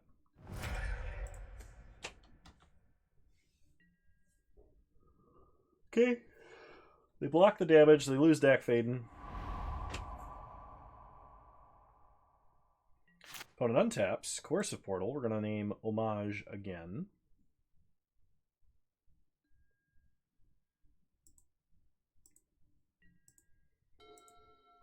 My opponent does have a ton of mana because of Heartbeat of Spring.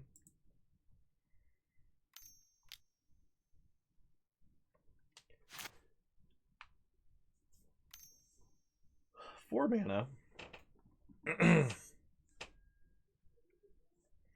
They flashback Faithless Looting. Oh man, am I going to get Thassa's Oracled here? Opponent only has 6 cards left in their deck.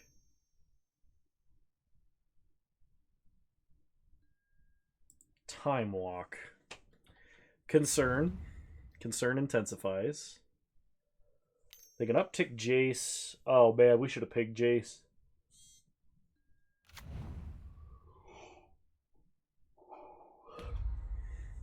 They can uptick Jace, and next turn they can downtick Jace and flashback Time Walk. That's pretty good.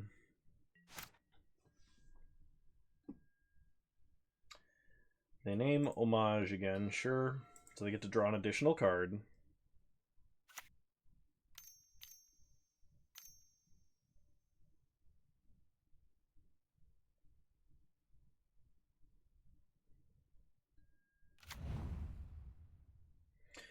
Oh, do they have Splinter Twin? Because we could just die to Splinter Twin here.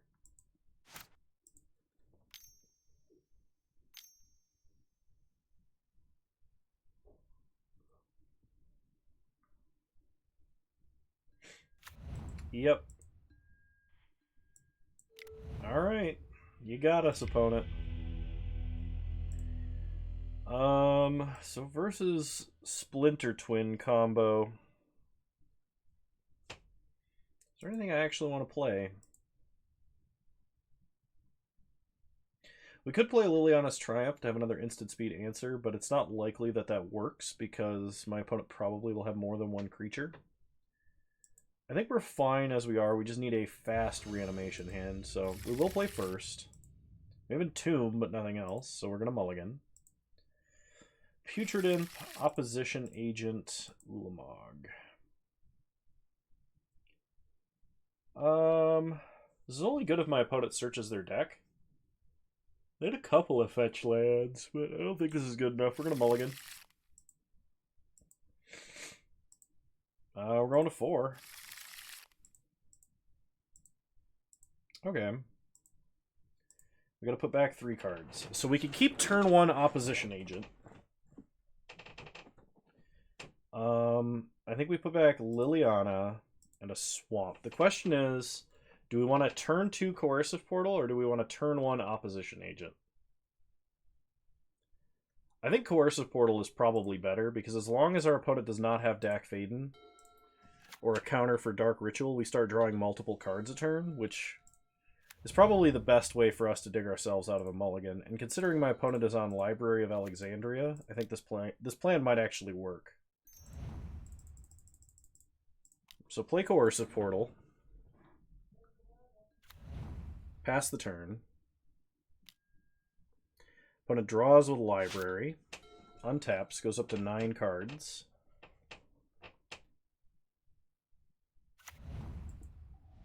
They play a Breeding Pool. They Time Walk as an Explorer.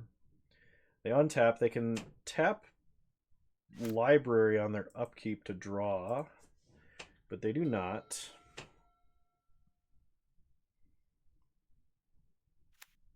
Oh, Dak Faden, really? Do you really have Dak Faden? Okay, it's a Simic Signet. And they just drew a card. Okay. Coercive Portal will say Homage. We draw Angrath's Rampage and Shallow Grave. Pass the turn. So now we just need to draw a big threat. Now our opponent plays Dak Faden.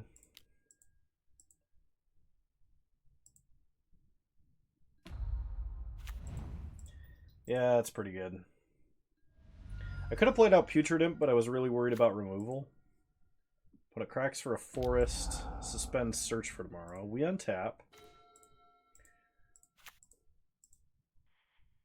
So make our opponent sacrifice a Walker. Pass the turn.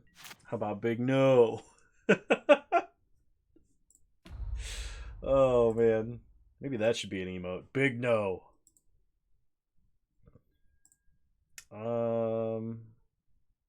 I guess vote Carnage.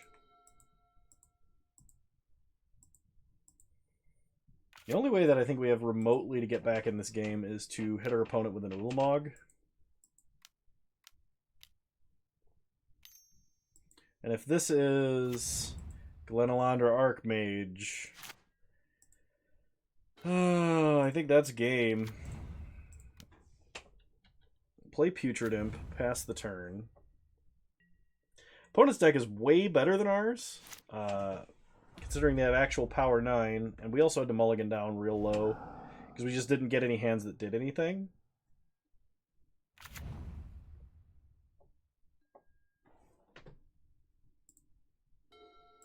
Which is a little disappointing for the end of this league, but as soon as my opponent plays a threat, I'm pretty much just going to call it here.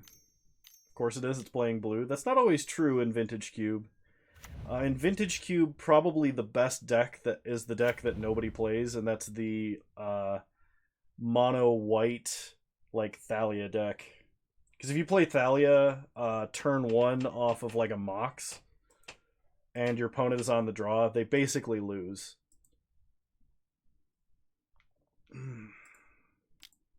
Okay, opponent hits us for 2.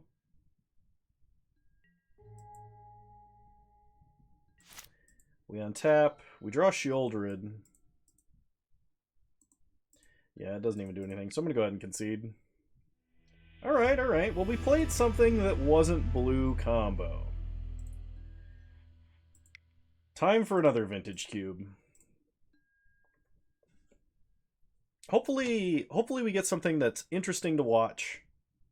That's a little bit better than that deck. Our deck was good. We didn't get the like ideal hand because we did have Entomb Reanimate. So our ideal hand in all of those games is like Swamp, Dark Ritual, Entomb Reanimate. Because that's just like turn 1 Grizzlebrand every single game. Okay. Vintage Cube. I don't like taking Blightsteel or Inkwell without Tinker. We could take Hoof and then try and do the green deck. We could take Gush. We could take Skyclave Apparition. I'm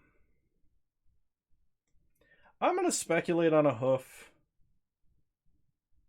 I think that's probably the best card in this pack for us. Skyclave Apparition is very good. And probably the white deck is going to be way more open than the green deck, but I did just get past a channel. So had I taken Skyclave Apparition, I would have gone with Burmaz, but we're going to go with Channel. I like Devoted Druid. Unfortunately, I'm going to have to pass Devoted Druid in favor of Channel. Because Channel means we could just, you know, draft an Emrakul and win the game on turn 2.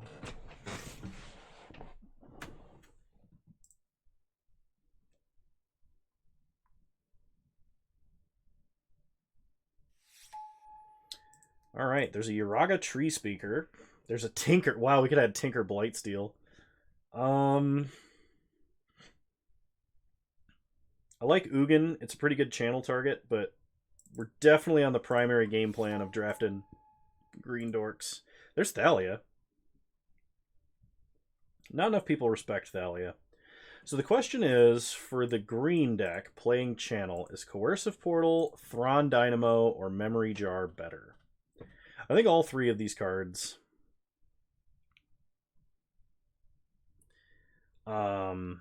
are good, but I'm going to take Thrawn Dynamo. I mean, there's no way to know, right? And in general, if you open Tinker at pretty much any point, you take it, because Tinker is a card that is going to win the game if you cast it. So maybe I should have just taken Tinker, but I think I'm going to stick to as many green cards as I can get here. So now I kind of have to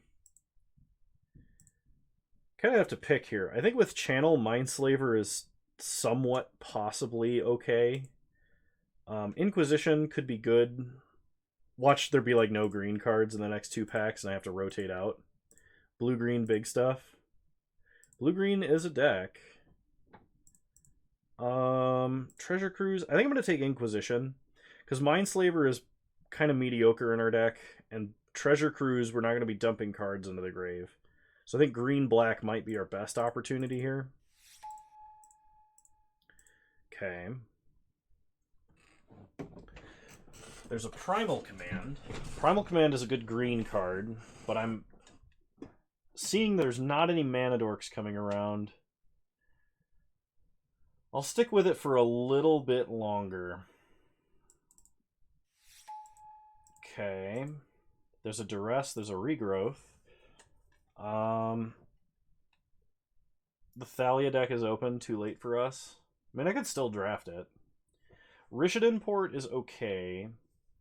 Regrowth is like only good if you're playing Time Walk. I think I take Duress, because Duress is strong, and we could just play like green-black, Hand Hate backed up with huge creatures. Okay. There's a Survival of the Fittest, a Sundering Titan, a Scavenging Ooze. I don't think we would play a Rakdos Returns. It's one of these three. We do not have like any creatures at all right now. Survival of the Fittest is probably the way to go. But I feel like if I don't take Scavenging Ooze, we might be in trouble. Sundering Titan we could at least channel out quickly. I want to take Sundering Titan, just to have a threat that goes with channel. Okay, Dryad made it all the way around. So we'll take Dryad. Languish, Devoted Druid tabled, which means that nobody took green, and green is probably going to be wide open. So take Devoted Druid. This is probably not going to be a Birthing Pod deck. This could be a Casualties of War deck, though. Birthing Pod is strong, but I don't know how much of a... I'm going to take Birthing Pod. It's just the stronger card. Academy Ruins in the sideboard, sure. I'll take Mindslaver.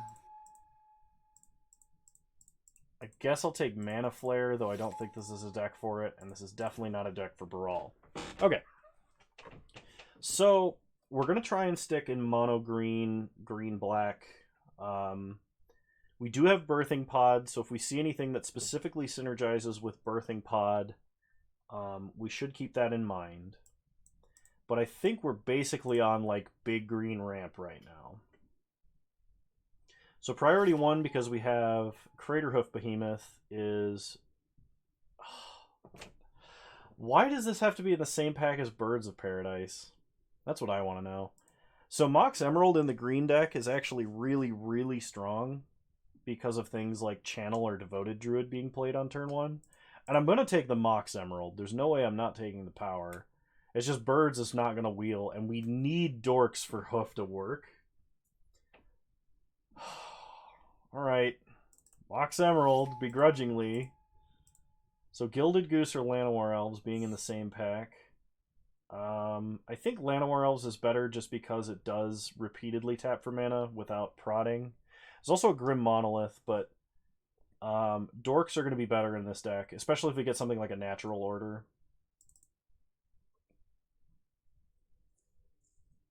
It's kind of some annoying packs there, right in a row.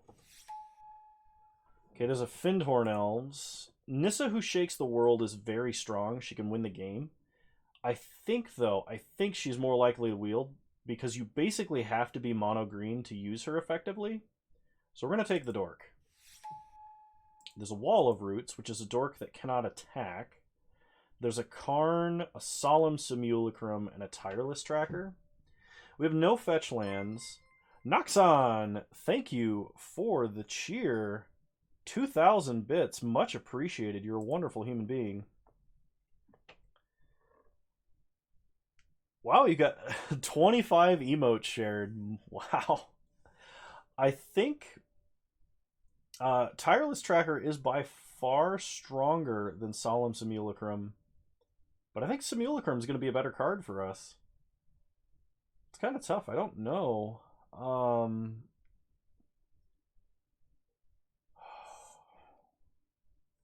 going to take the Simulacrum, I think. Well, Tracker, we have a lot of 1-mana Dorks. Tracker's actually going to be stronger because we'll play it on turn 2. Okay. We have another tough choice here. We can take Library, but we're going to be dumping our hand, so I don't think Library is good.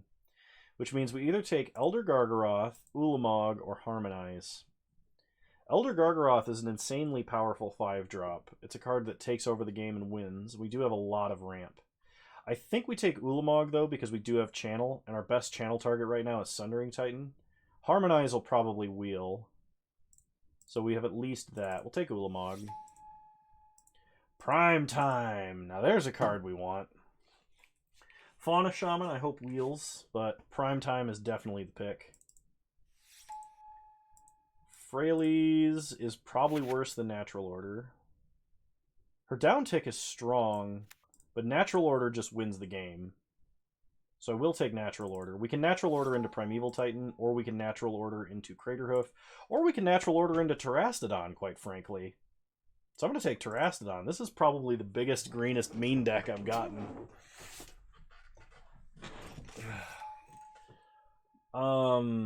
Blooming Marsh does help us cast Hand Hate, so I'm going to take Blooming Marsh. If I have to play a lot of forests, like if I get Nissa, I may just drop into mono green. Gilded Goose Wheel. Birds did not. That's a Nissa. So now black is kind of called into question here.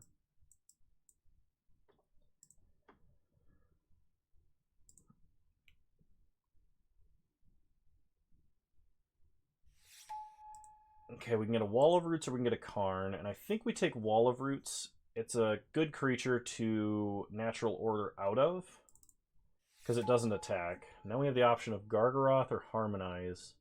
I like Harmonize because we have so much cheap mana acceleration. We may not need Gargaroth, but like Gargaroth's just a strong creature. So we'll take Gargaroth. Fauna Shaman's great.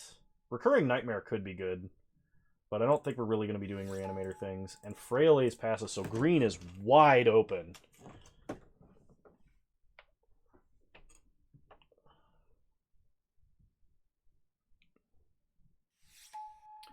Ancestral freaking Recall.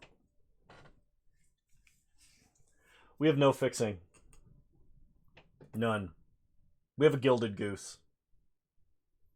And there's an Elvish Mystic and an Eternal Witness in this pack. I honestly want to take Elvish Mystic.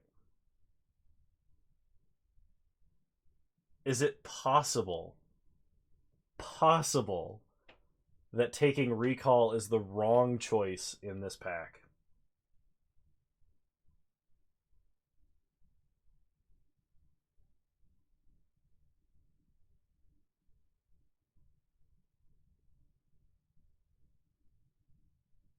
This is so tough. There's also Ulamog the Infinite Gyre, which is another channel target, potentially.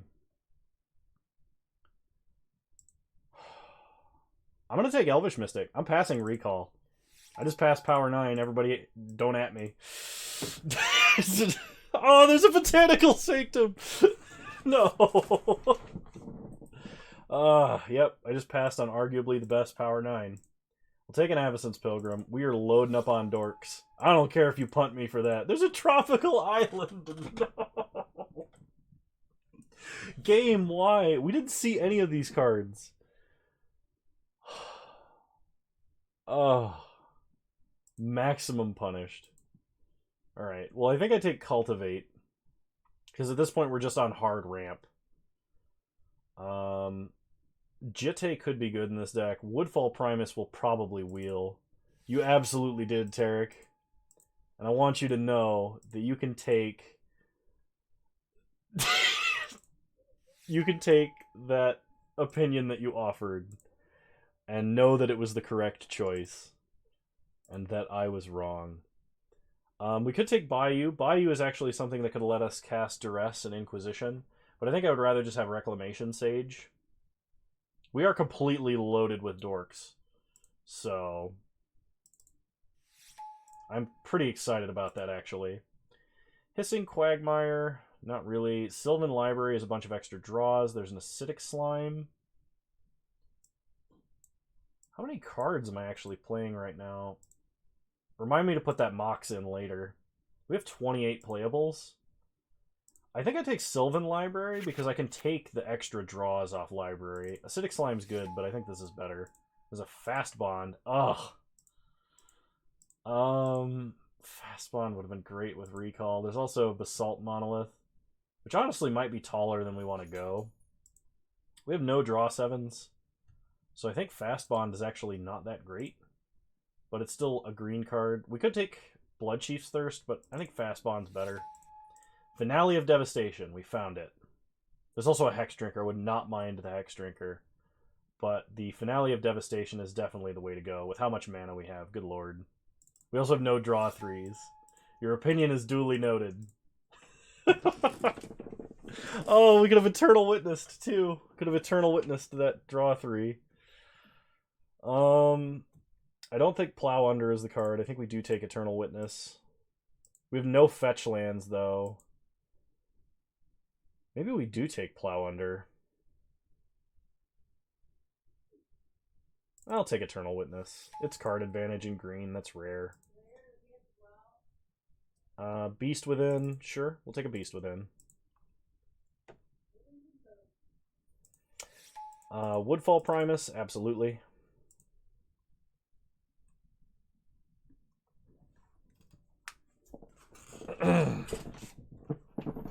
The cool thing is, if we get to 4 green mana, we can just channel Finale of Devastation, win the game.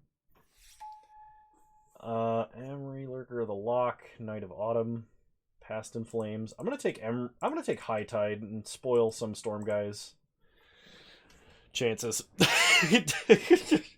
Just absolutely be mean, because we're not splashing white. I can't believe I passed on Ancestral Recall. I'm glad to see somebody gave me the punt for that. Tarek.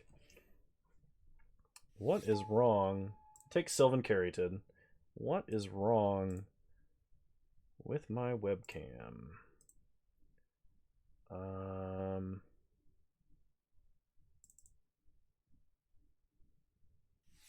Figure video. We'll take Acidic Slime. Camera control, autofocus, apply. Okay. And then Blood Chief's Thirst. Well, the cool news is we have a sick, absolute mono green deck. Honestly, we should have gone blue-green from pack 1. Because there was some signals that I should have taken, but I didn't do it. And if I had taken that breeding pool, I absolutely would have slammed that Ancestral Recall, but... So group creatures separately. What are we doing? What are we not doing? We're not playing Mindslaver, that's for sure. At this point, I don't even think we need Thrawn Dynamo. I have to cut 10 cards. Something tells me this is not going to be easy. So unfortunately, we have no 4-drop creatures, which make Pod really bad. I don't think we need Caryatid. And we may not need Wall of Roots, even. Man, between Caryatid, Dryad of the Elysian Grove, I don't think we need Fast Bond. I should have taken that recall. I already had 6 dorks. What was I thinking? Okay. I think Sundering Titan's actually pretty bad. It's true we can channel into it, but like... It's one of 2 spells that channel is actually going to be good with. Primal Command, Nissa, Freyalise, Beast Within. I don't know if we main deck Beast Within. It's been forever since I've played green in Vintage Cube. I tend to avoid green in Vintage Cube. I think Eternal Witness is bad because we have no fetch lands. If I was playing black, I would definitely play Eternal Witness for, like, Duress Inquisition. So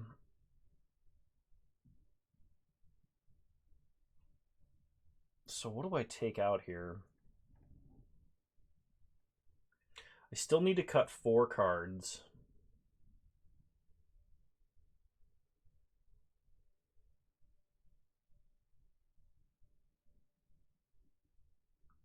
Zagfan, welcome. I saw your notification for following. I think it was my. Oh no! I showed you. You showed up in the Discord. I was like, I saw that name earlier today. Welcome. I need to cut 4 more cards. No idea what they should be.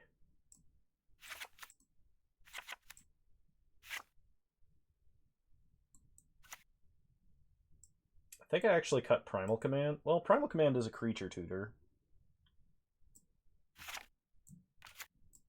I think the Planeswalkers are better, though. Gargaroth, I actually think, is one of our worst creatures in this deck still, which is amazing. And I'm going to cut Beast Within. We can bring that in if we need the permanent destruction, if our opponent has something particularly problematic. And I think Acidic Slime just being a land destruction spell is not good enough. So combine groups, re-add Mox Emerald, and then add 15 basic forests. And I think we got ourselves a pretty insane mono green deck that we passed on Ancestral Recall to get. So let's find out if it's worth it, shall we?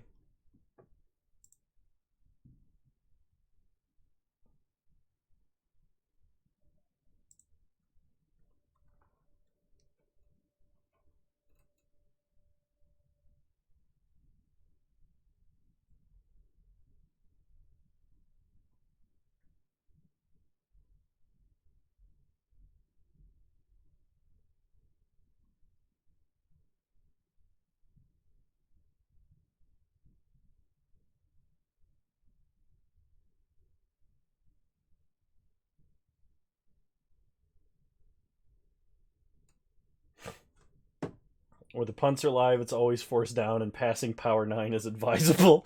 Ouch. Oh, man. I want to say something, but I know what's going to happen if I say it, so...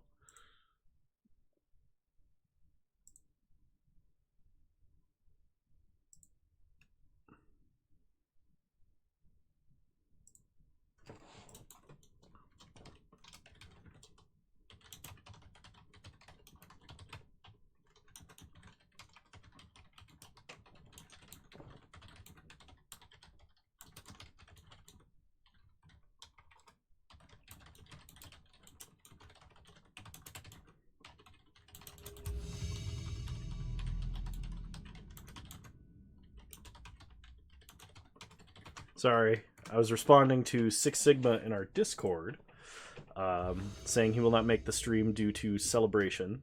Big No doesn't need power. Big No is the power.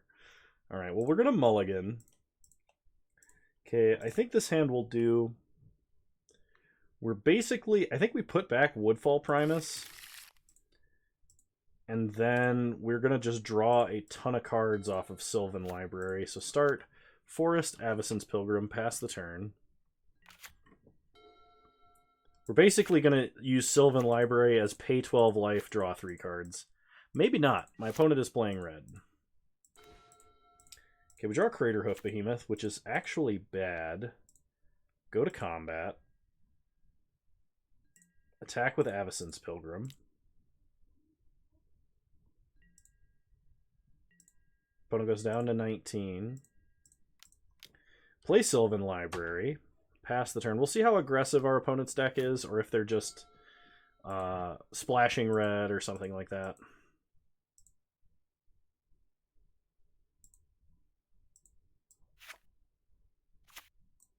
Okay, opponent plays a Swamp.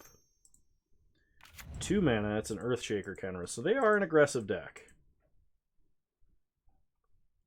They're going to say Avacyn's Pilgrim cannot block this turn. And attacks us for 2. We untap. Sylvan Library. We will draw 2 extra cards. And because we drew only lands, we're going to pay 8 life. Play a forest, play an elves. Pass the turn. I cannot afford to put 2 lands back and do nothing for that long. Even versus an aggressive deck.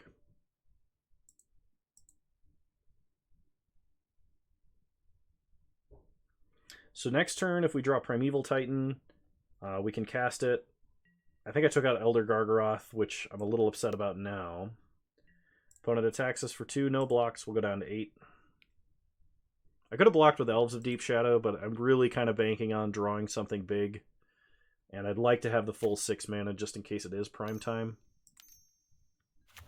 3 mana, opponent plays Rampaging Ferocidon. That is a problem. Okay, we draw Sylvan Library. We will use its ability. Are you kidding? Okay, I'm going to concede because we can't actually fight back now. Because we are not drawing... Like, I can't pay 4 life at this point. And I can't put back 2 forests. Oh, yeah? I'm open to suggestions, because I do want to improve that deck. I really like that deck. What is my opponent's name?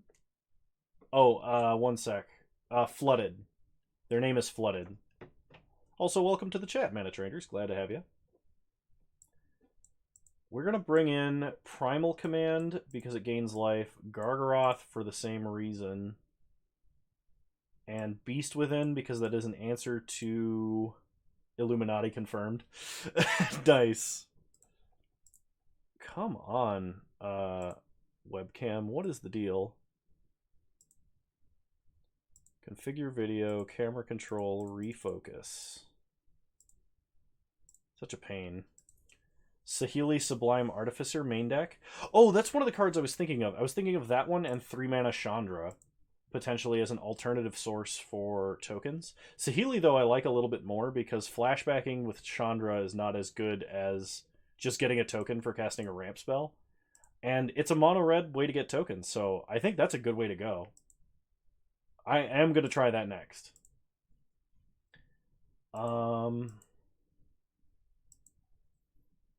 So what do we take out versus mono red for the cards that I brought in? You know what? I'm not going to bring in Beast Within. I think Freyalise and I think Nissa are going to be too slow. So we're going to go mono creatures this time.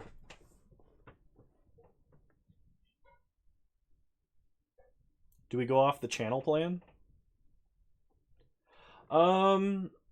You know what? I think you're right. We are going to go off the channel plan. Freyalise, Nissa. We'll keep them in over channel Ulamog. Because, like, channel is really bad. It only casts Ulamog. We go down to half our life total for that. And Ulamog doesn't kill them in 1 swing. It kills them in 2. Shadow Sorax, welcome. We can do a little constructed jank after this. Kind of interested to play Transmog Titan with the Saheeli Sublime Artificer.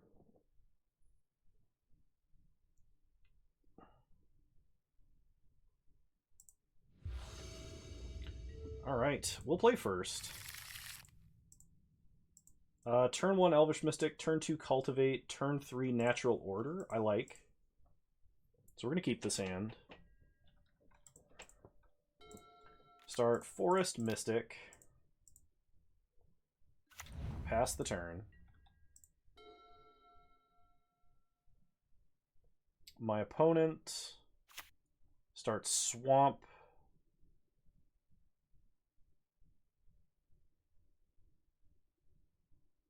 For Expedite main deck for card draw and Titan plus haste. Opponent entombs Massacre Worm. That's a bad sign. We draw Elder Gargaroth. Go ahead and Cultivate. It's the better card, Ancestral Recall or Elvish Mystic. Right now it's Elvish Mystic.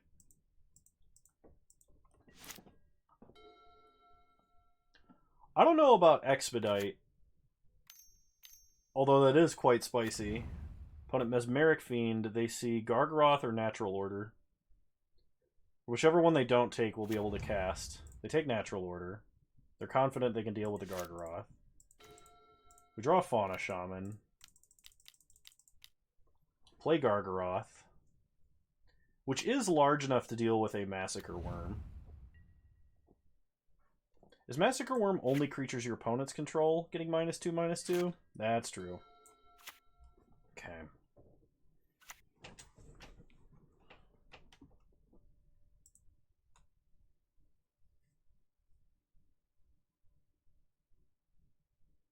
So my opponent may go for the Massacre Worm Reanimate.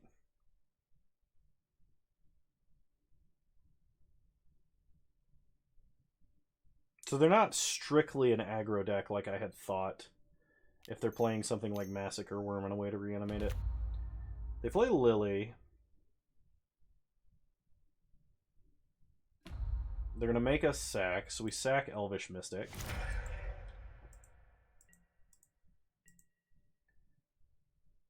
Then they pass. We untap. Draw Hoof. Go to combat. Kill Lily, and we're going to draw, I think. Actually, making a beast is slightly better due to Edict. I think my opponent playing Liliana and using Edict mode there is indicative that they might have another Edict, like an Angrass Rampage. Beast also doesn't die to Massacre Worm. Even though Fauna Shaman does, but we're still going to play Fauna Shaman. Pass the turn.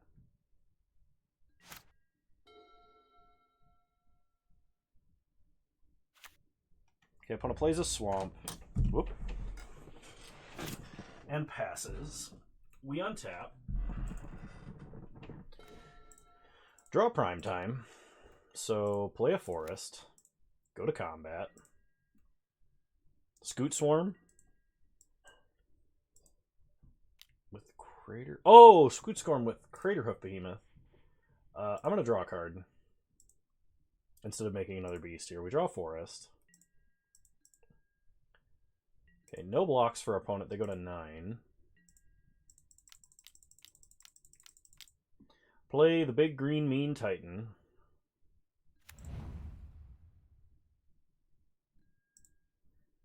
Get 2 more forests. Pass the turn.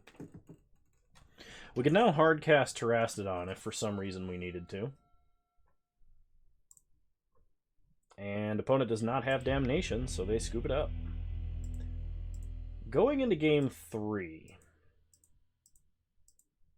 I think we stay exactly as we are.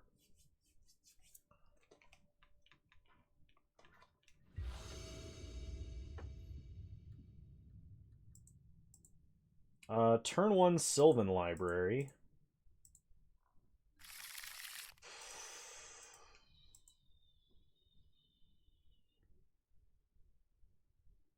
I mean, we do have a Dork, we do have a Mox Emerald. We are paying 8 life to do this, though. And my opponent's on the draw. If they have Hand Hate, we might just be done.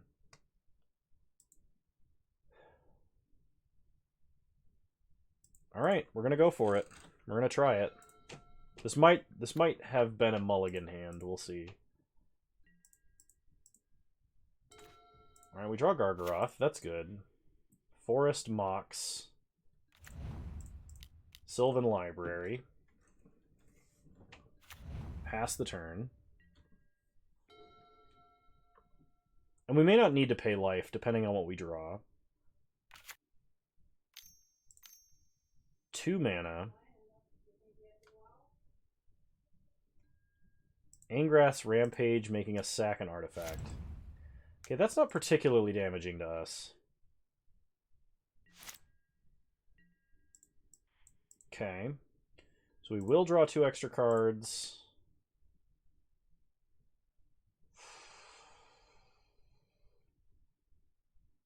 Well, we can't exactly stop ourselves from drawing Hoof. So we're going to pay 8 life to draw all of it. Play a Forest, play an Elves. Losing that Mox Emerald means no turn 3 Gargaroth, but turn 4 it is. Okay, put a plays a Swamp.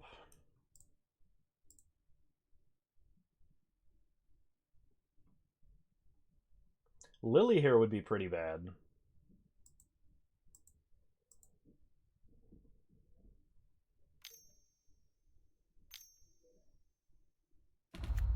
Opponent plays a Wishclaw Talisman.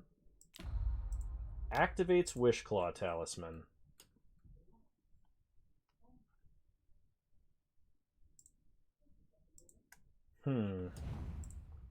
So we are going to get... Would you not wait to activate this? Oh, only during your turn, okay. We untap, we draw Findhorn Elves. We will draw extra cards. So put this on top of our library. We will pay 4 to keep an elf in hand. Play a forest. Play Findhorn Elves. Play Elves of Deep Shadow. And I am going to activate Wishclaw Talisman. And I want to get probably Primal Command or Nissa. We could get Prime Time, but I'm suspecting our creatures are going to get wiped away, so I want to get the next best thing that I can get. It might be Dryad. I see a case for Dryad here.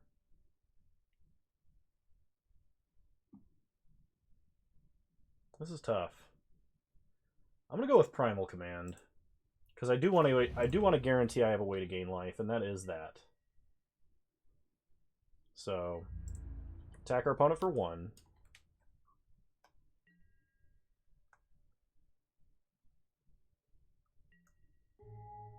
Opponent goes to 19. They entomb, so it's gonna be a Massacre Worm. It's Elish Norn. That is not as bad as Massacre Worm. Which might mean they have Massacre Worm in hand. Opponent plays a Swamp. Exhume. Okay, opponent reanimates Elish Norn. We lose all of our dorks.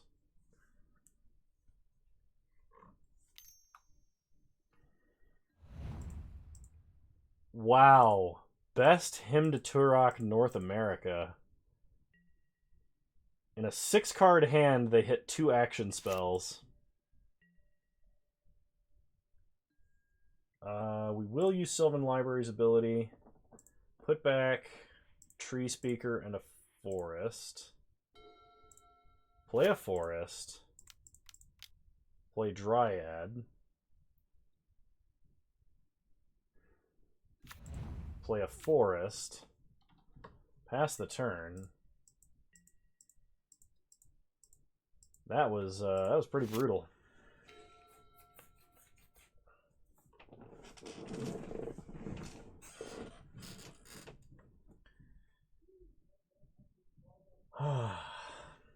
Can't say I enjoyed that.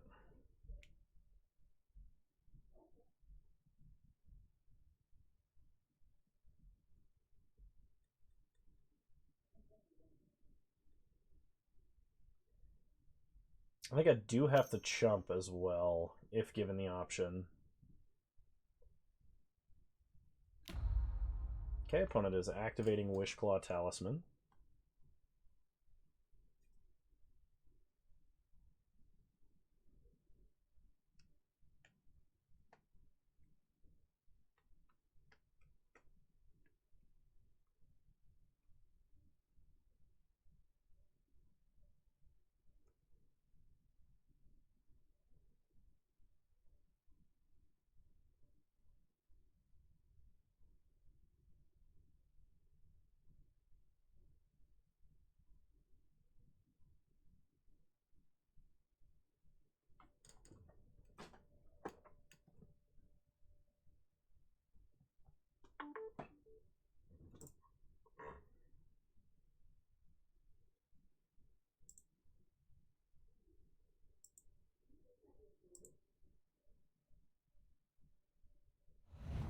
Do you wrap presents for your dog to open? Yes. Yes, I do. Oh. Yeah. Rabble's pretty good. So block Norn here. And I think we're dead. I don't think there's anything we can top deck that gets us out of this. Even with Sylvan Library. Yep. Brutal. Well, Hymn to Turok will do that to you. Hymn to Turok and losing all of your dorks, that'll do that to you. I had to think for a minute about the dog thing, though, because I just realized that Porter's only been around for 1 Christmas. channel, but we have nothing to channel into. We do have Sylvan Library. I think this is a keep. Sylvan Library and channel are kind of at odds with each other. Maybe I should have mulliganed and just gone for a dork hand.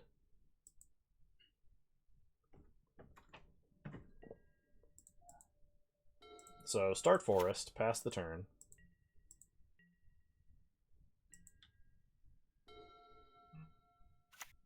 Opponent starts island and passes.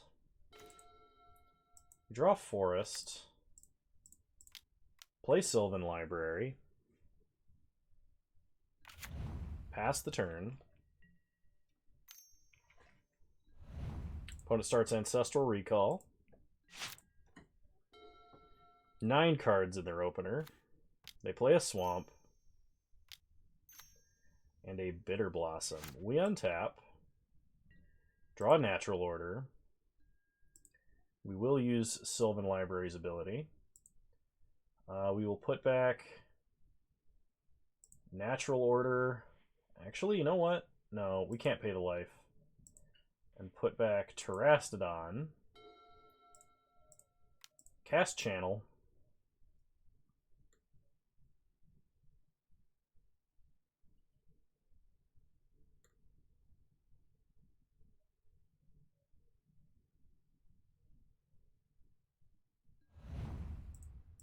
All right.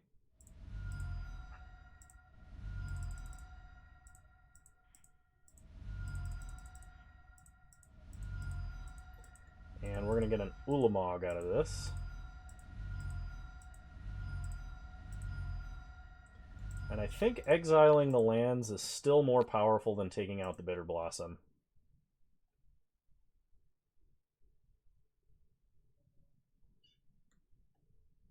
Because, like, my opponent can block, but they're just going to get their whole library exiled.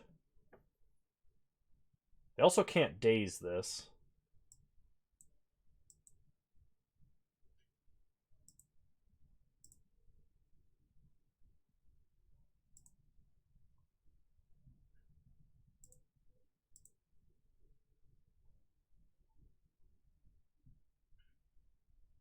Yeah, look at that Ancestral Recall.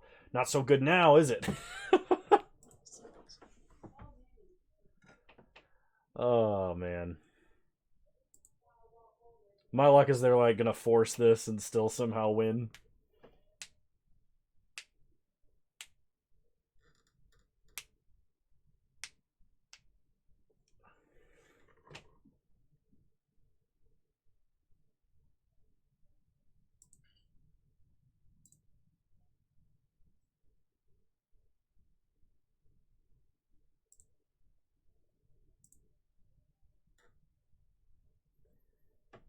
Recall cannot beat Channel Ulamog, apparently. Opponent is deep in the tank for some reason. Or just upset that we channeled.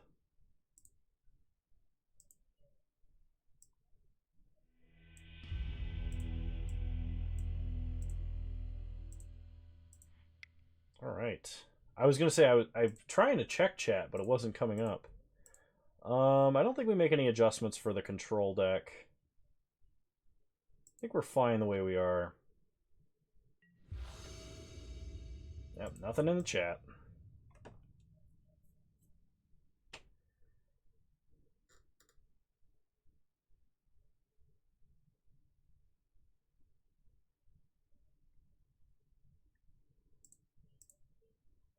We got Dorks. This might be a fast Frailes.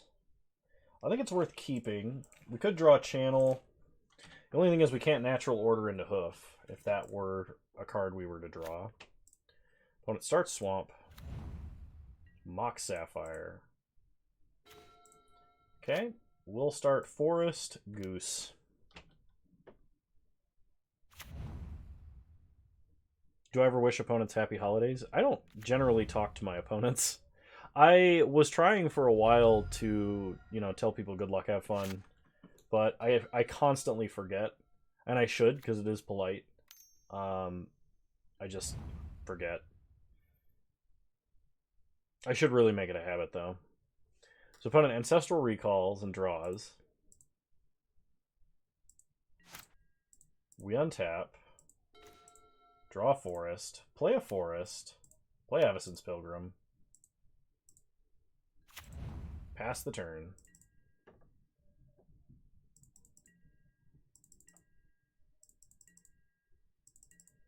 See what our opponent does.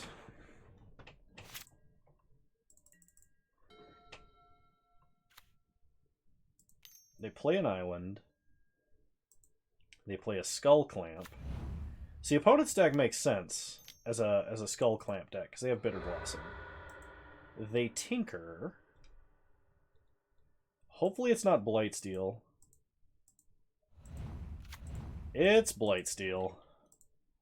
Gross. So we need Channel exactly. I mean, like, usually, if my opponent is cordial enough to talk to me, I'll tell them that, hey, by the way, if you want to review this game from my side, you know, I was streaming.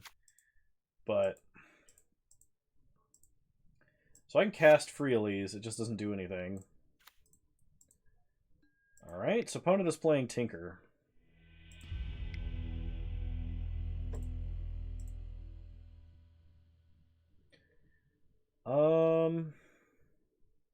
I don't think we go with any adjustments. We're just going to go ahead and run it back.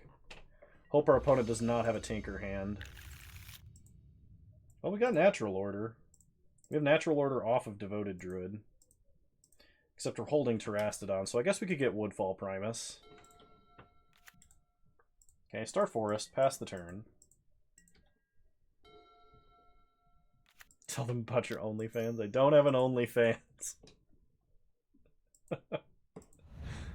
Opponent starts Preordain.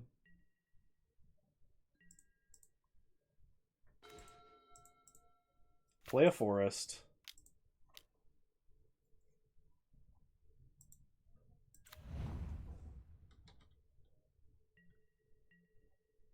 I'm not going to tell them about a grinder that doesn't exist either.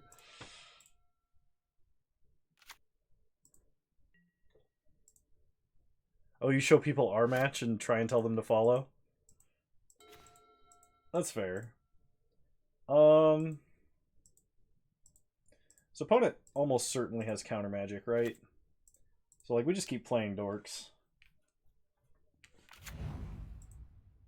So Gilded Goose.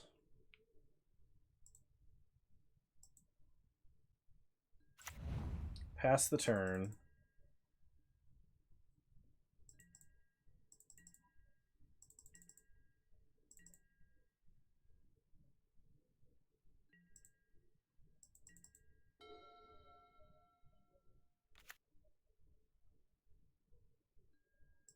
Opponent plays a third island and is now passing. So we have 6 mana currently.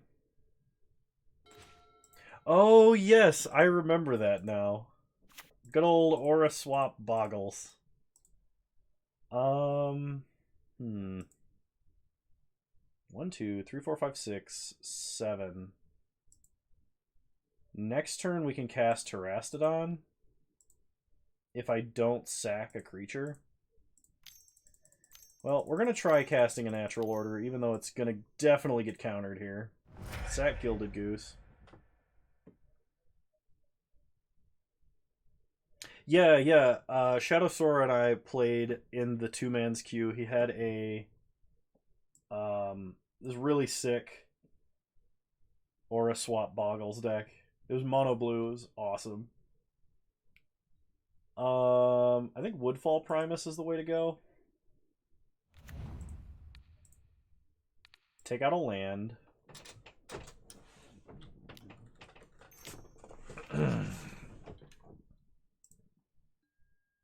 Opponent cycles a Shark Typhoon, X1. Okay, we take out a land. Pass the turn.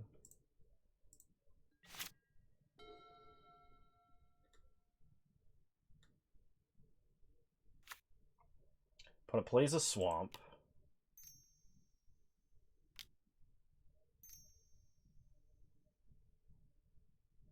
They play a Bitter Blossom. We untap.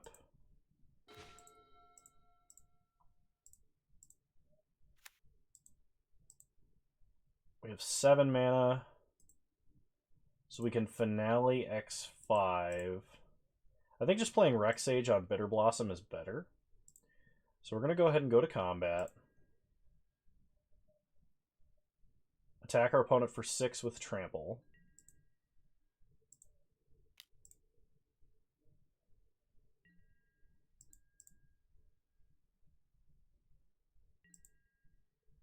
Opponent goes down to 14. Play Rex Sage. Yeah, Force of Negation seems like it would be really good in that deck. You probably online you could get away with playing Commandeer. It has a little utility, like you could steal Planeswalkers with it. I have Commandeered Karn before, and that usually wins games, especially because it is mono blue. Like dumping 3 cards out of your hand is usually worth winning the game. All right, we take out our opponent's Bitter Blossom. They untap.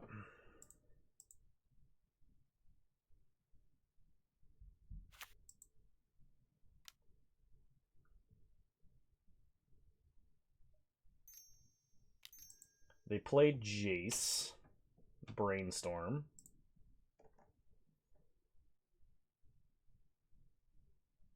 I mean, at this point, it's probably worth finaleing for like Gargadon. We untap, we draw a forest, play a forest, go to combat.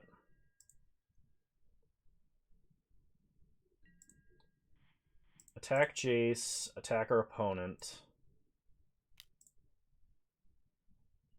We don't have enough mana to give Finale of to do the full power of Finale of Devastation. Okay, kill Jace.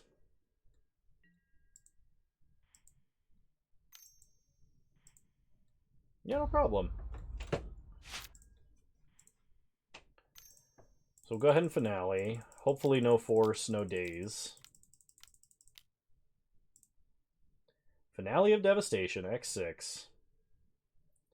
We're going to search our library. I guess Primeval Titan is the next biggest thing we can play. So, prime time it is. Get some lands. Pass the turn. Now we can hardcast Terastodon. So if my opponent plays any non-creature permanents, we can just destroy them. Blightsteel would be like the only real big problem here, and we could blow up enough of our own lands that we could actually deal with it. Opponent gets a Mox Sapphire off of Trinket Mage. Tinkers. Okay. So Terastodon is going to destroy a bunch of our own lands here.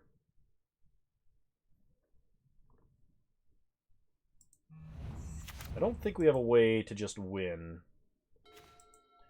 We draw Tree Speaker. Go to combat.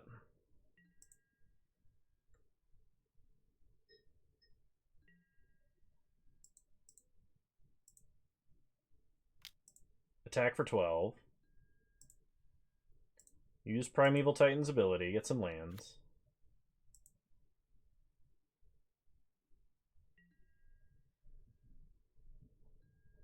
Okay, opponent blocks and kills Woodfall Primus. It does not come back because it dies with -1/-1 counters on it. Opponent takes some damage.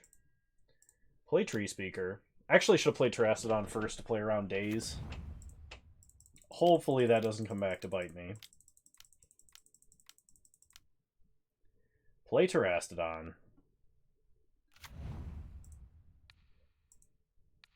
Blow up a food and 2 of our own lands.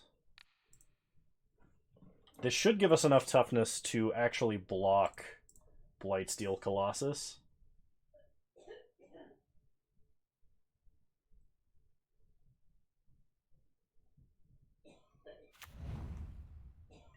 Okay, pass the turn.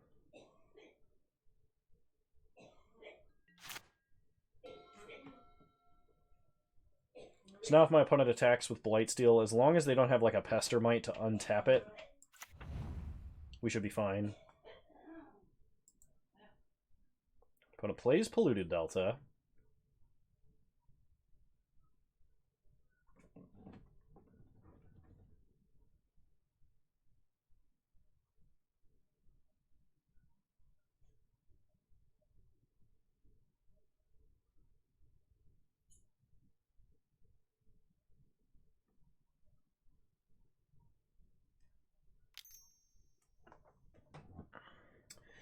All right.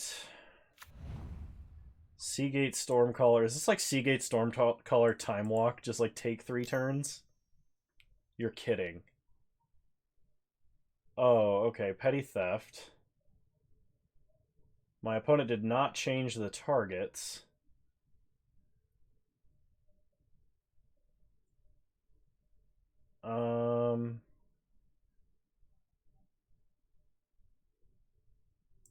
They did not change the targets, and Brazen Borrower then fizzled. And they scoop it up. Alright. Well, opponent punted. So we get round 2. Actually, I'm gonna go ahead and restart the client here very quickly. So you have to look at my face up close and blurred because my webcam constantly is going out of focus for some reason. Something that has been happening more and more lately, and I'm not sure why. Is there an unpunt command? There is, and it is exactly ! Unpunt. It's a mod-only command. Ugh. Goodness.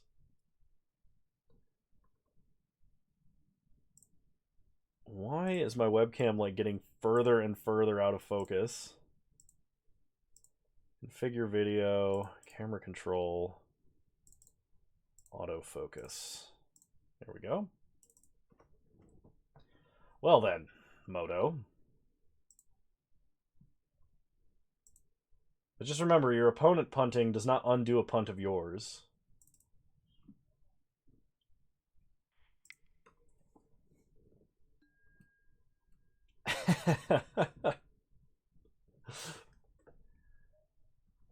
Nothing sneaks by MTG bot, I guess.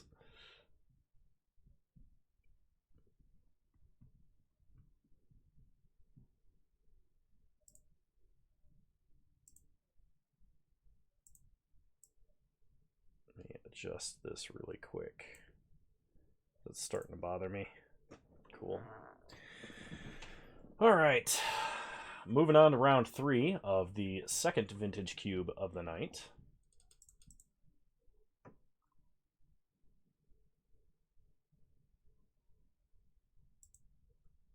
So, quick poll of those watching currently. After this vintage cube, would you rather watch a third vintage cube, or would you rather watch me play Modern Transmogrify Titan Red-Green Valakut deck with modifications? I'm open to whatever you guys would like. Either one of those is a fine option.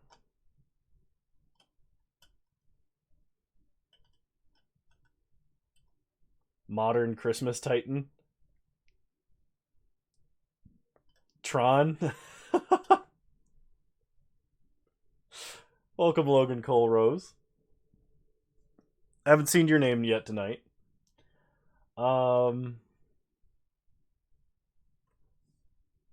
I think Tron is going to be the Christmas video.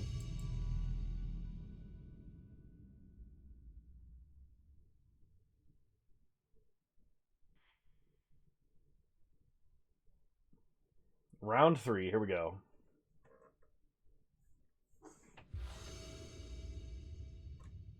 We've lost the die roll.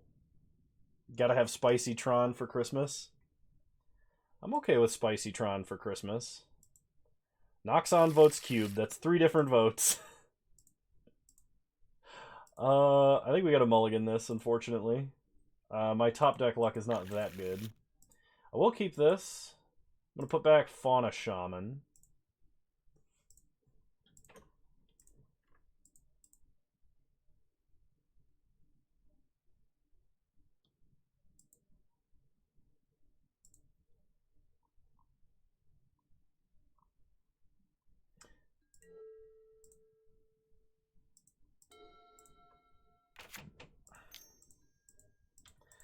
Opponent starts a Goblin Guide after mulliganing to 4. That's probably a good sign for us.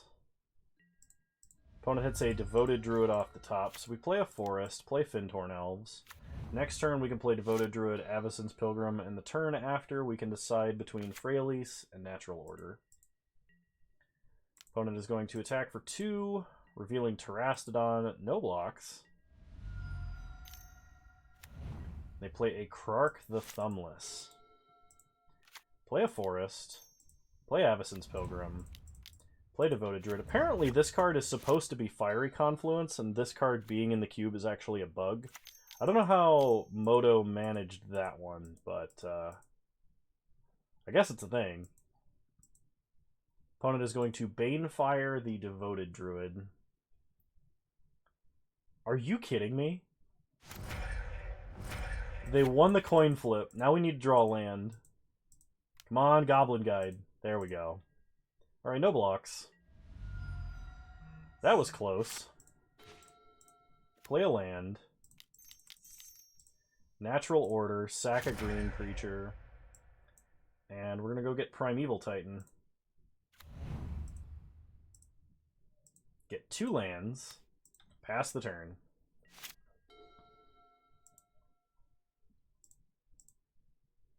If we didn't top deck that Forest there, I think we would have actually lost on our opponent's mulligan to 4.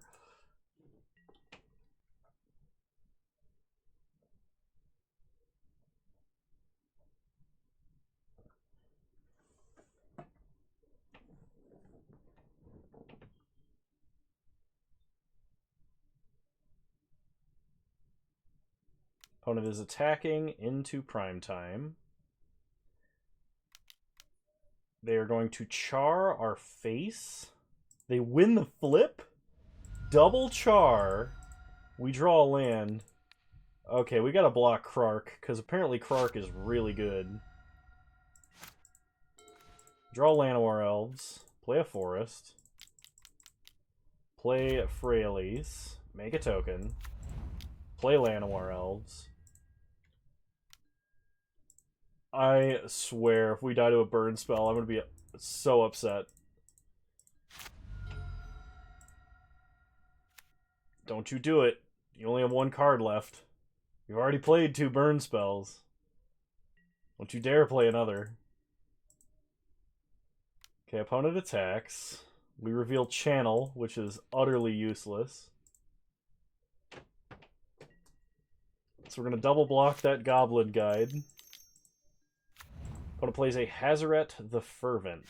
We untap, draw Channel, make an Elf, play a Forest, go to combat, attack for 6, get some Forests into play. We're dead. We're just dead. We're dead because they can just activate Hazaret. Oh no, we have to... Okay. I shouldn't have attacked. Attacking was a punt. Attacking was a punt. Because if I Terastodon and destroy 2 of their lands, they can't activate Hazaret. But I no longer have enough blockers. No! So many punts.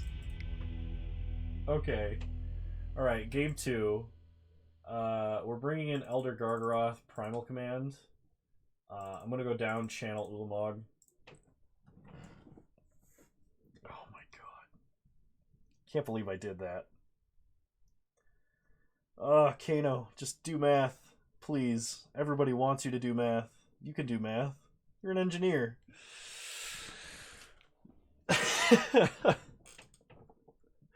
Alright. Next game.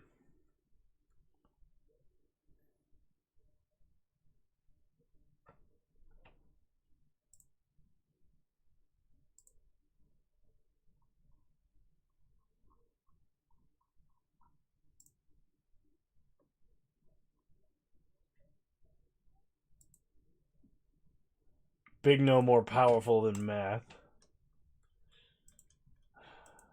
You think Big No use numbers? Big No hardly even use letters. Alright, we'll play first. Um. You know what? I think I'm gonna risk the Uraga Tree Speaker hand here. It's a pretty good ramp spell. Opponent did keep a whole hand of 7. They have a Chain Lightning. Sad face. We untap. Play a Forest. Pass the turn. Next turn we can Cultivate. Opponent plays a second Mountain, Grim Lavamancer, and passes. We draw Mox Emerald. Play a Forest. Cultivate. Get Forest, Forest. Pass the turn. Next turn we have 6 mana. Opponent plays a Rabble. Attacks for 2. We go to 18. We untap. Draw Forest. Play Forest. Play Dryad. Play Forest. I'm waiting to play Mox Emerald because my opponent could have a Smash to Smithereens or something. Dryad of the Elysian Grove is probably going to have to block and trade with Rabble Master. Opponent makes a Goblin. Just attacks with the tokens. So block a token. Hopefully they don't have a bolt, but at least if they do have a bolt, it's not going to our face. They light up the stage. Okay, well, land gets us to Woodfall Primus or Terastodon. Opponent reveals Krark the Thumbless. Draw Forest. Now the question is Woodfall Primus or Terastodon better? And I think Woodfall Primus is better. Play Woodfall Primus. Destroy a land. Pass the turn. Opponent is going to activate Grim Lavamancer in response. Shooting us for 2. No attacks. Pass the turn.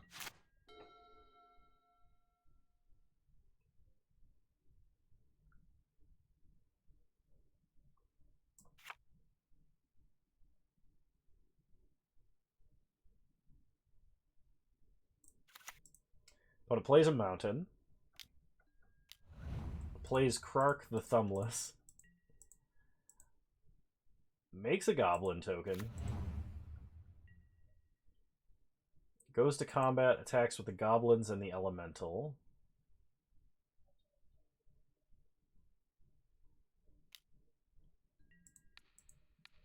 So block down the Goblins. And I think I'm going to Terastodon my own lands just to have a wider attacking force here.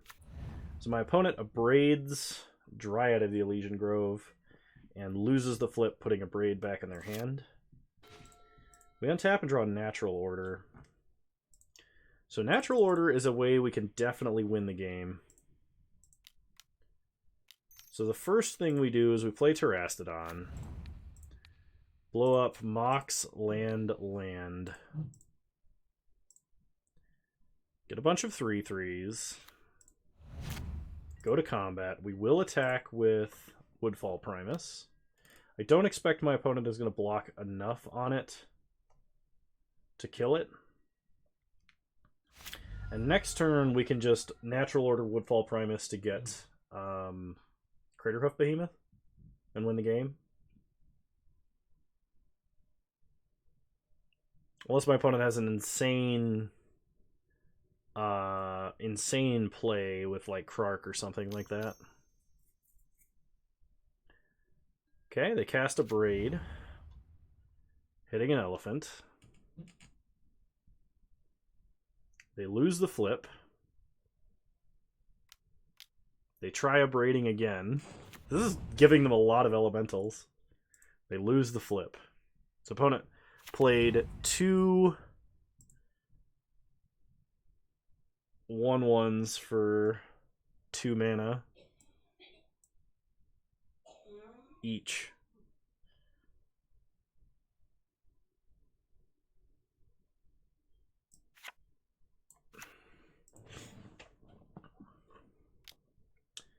All right.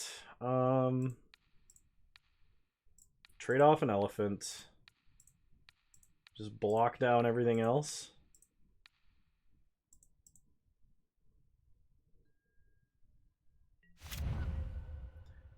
Okay, we untap. Draw forest. Opponent gives up. They don't even care about natural order hoof. Alright, run it back. I'm kind of glad we're not running a bunch of artifacts that are upgradable.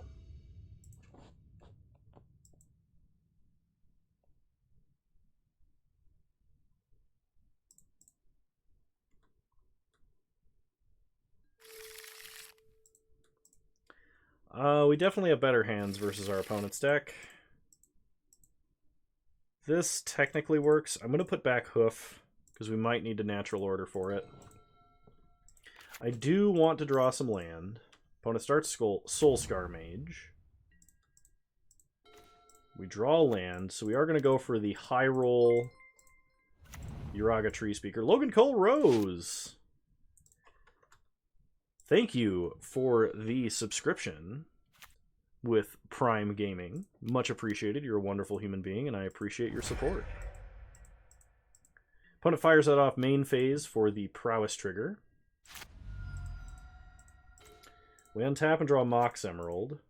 So play the Mox Emerald, cultivate, as this now technically gets us more mana than our other plays would. Pass the turn. I'd like to draw Gargaroth now. That'd be sweet. Opponent plays a land. Sulfuric Vortex. So it has now become a race.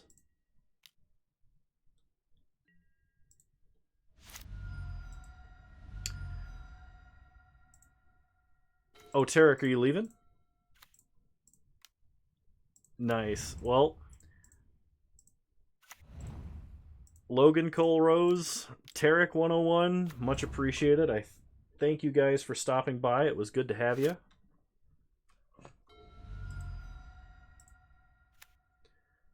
Okay. Opponent plays a land. Merry Christmas to you too. Opponent plays a Dreadhorde Arcanist and a Young Pyromancer. We untap, we lose some life.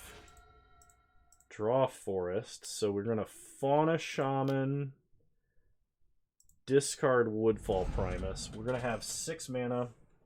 Good luck, Big No, and Gift Porter Belly Rubs. You got it. Can do. We're going to get... I think we got to get Primeval Titan.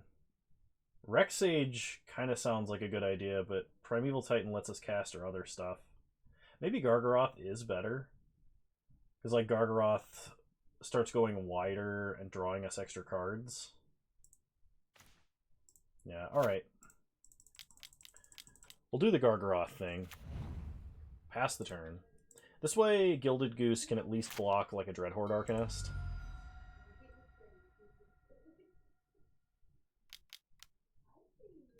Opponent plays a Hazaret the Fervent, which is extremely concerning. There's a big indestructible creature with haste. Okay, we untap, we lose some life. We draw Hoof. 1, 2, 3, 4, 5, 6, 7, 8. Everything gets +4/+4. Okay, yeah, I mean, like... that should do it, right? Math is for blockers. Go to combat. Attack for 25. Draw a card.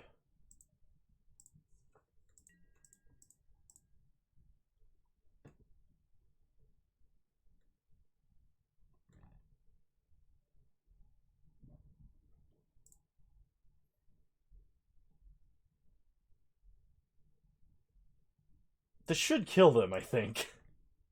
If not, Sulfuric Vortex should.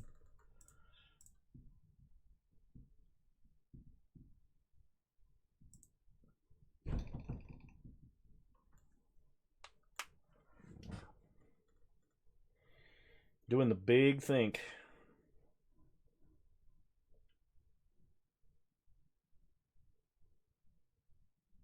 Okay, so opponent puts 6 toughness in front of the 6/6 and 4 toughness in front of the 10/10, which means they're taking 15 and they're going to die to their own Sulfuric Vortex as Poetic Justice.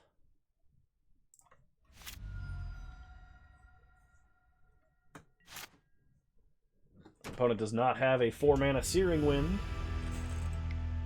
Alright, so I'm going to restart the client really quick, and then we will play some Modern. I don't think I have time for a full league, but we can play some Transmogrify Titan.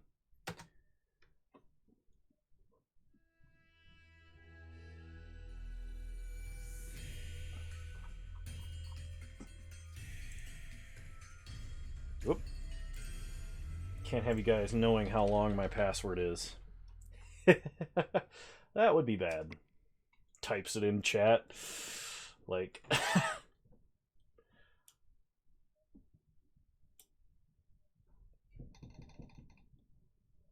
Alright. So I think what we're going to do is we're going to make some adjustments to the Transmogrify Titan list. And see if we can't make it a little more consistent through like a Blood Moon. Because that was some of what we were struggling with.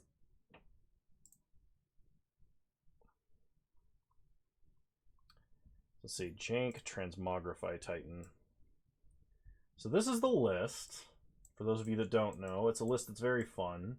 We play a lot of mountains, we play Dwarven Mine, we get a token, we Transmogrify our Indomitable Creativity that into a Primeval Titan, and that usually wins the game, hands down. We can't play any other creatures than Prime Time. We can't play any other artifacts at all, which means we have very restricted in our sideboard tech. But we can play Planeswalkers, and as Shadow Sora X, I believe, recommended, we can play Saheeli Sublime Artificer, which does go well with our ramp spells. I was also playing Growth Spasm, I believe is how I left the last version of the list. So I'm going to play 2 Saheeli Sublime Artificers, basically as just an additional token engine. I'm going to drop Hour of Promise, because while I think it's good, I don't think it's that good. And I need to cut 1 card. It probably should be a Growth Spasm, because I think Saheeli and Growth Spasm compete for slots. Yeah, alright, we'll do that. We'll play 1 Growth Spasm, 2 Saheeli, and we're going to go ahead and play Transmogrify Titan in some 2-man queues. Let's see how we do. Alright, we'll play first. Double tap land opener. We're a little light on mountains, but we're going to keep this. We can explore into a Growth Spasm, into an Indomitable Creativity, which might work. So start Valakut, pass the turn. The deck, I mean, does run 28 lands, so we shouldn't have any trouble drawing lands. Let's see what we're up against.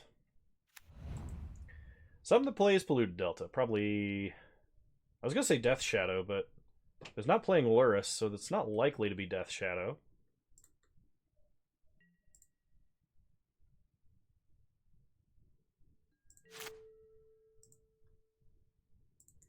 We untap, draw Bloodstained Mire, play Stomping Ground, explore,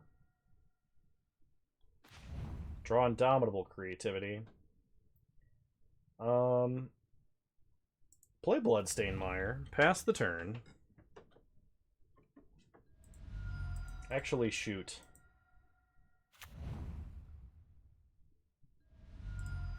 Okay, it is Death Shadow. It's like an older build of Grixis.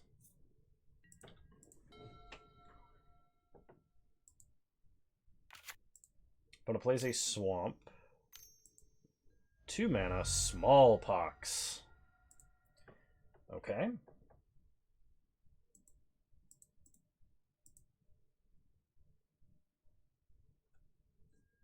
So I'm going to discard, I think, Indomitable Creativity. And we're going to sack Bloodstained Mire. Are we going to do that? Yeah, we're going to sack Bloodstained Mire. Kind of sucks because we don't have a third untapped land. I would like to get one. Who likes Saheeli more than Growth Spasm? Well, we're experimenting. We're gonna find out which is better, and you may be right. Play Scalding Tarn, crack Scalding Tarn. We will get a Snow-Covered Mountain. Growth Spasm. We'll go ahead and get a Basic Mountain. Get an Eldrazi spawn. Like here, Growth Spasm is better. Because here we can play Dwarven Mine and then Indomitable Creativity X2. And Saheeli, we would have played her out and had nothing left. Like, she doesn't make a token immediately. And I'm not saying this is going to be indicative of all scenarios, by no means. It's just in this niche instance, Growth Spasm happened to be a few percentage points better. Second Smallpox. Scourge of the Skyclaves. Well, I can tell you what Scourge of the Skyclaves does not beat. Scourge of the Skyclaves does not beat 2 Primeval Titans in the same turn.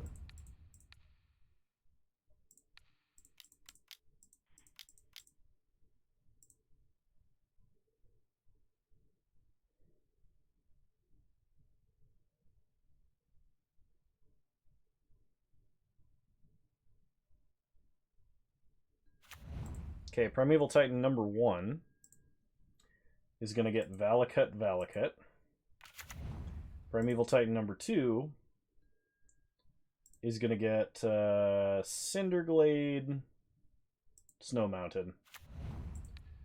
3, 6, 9, 12, 15, 18 damage. Always yes, always yield.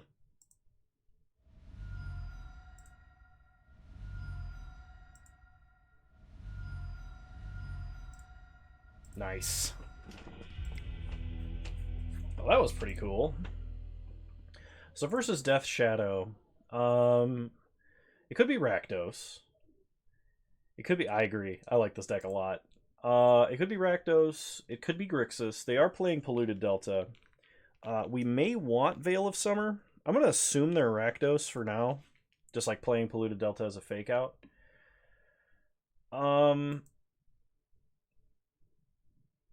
I don't really think we make any changes. We could play Leyline, but my opponent is... Oh, you know what we do need? We need Force of Vigor in the deck, and we need at least 1 Beast Within. And I'm going to drop... Opponent is playing Growth Spasm, or opponent is playing Smallpox. I'm going to cut Prismatic Omen,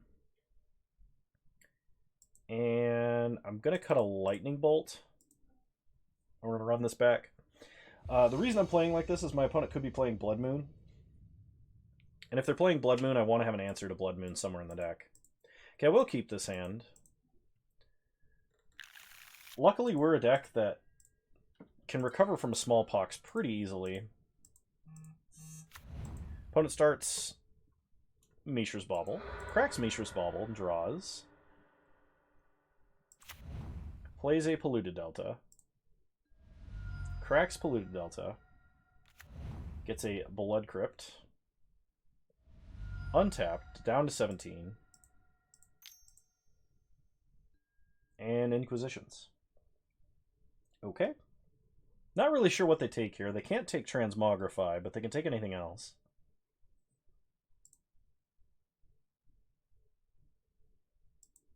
Oh, shoot! I remembered what I was going to play for Mad Meta Magic this week, and completely did not. I just completely forgot it was a deck. I'll play it for next one. People are going to enjoy it. I have a feeling. I just, for some reason, I think it was because I had a tough work day today, I just defaulted. I was like, let's play some Transmog Titan. It's been a while. By a while, I mean like 2 weeks. Okay, opponent takes a Search for Tomorrow. They draw off a Mishra's Bauble. We draw Saheeli. So play Wooded Foothills, crack Wooded Foothills. Get a Stomping Ground, untapped. Suspend Search, and pass.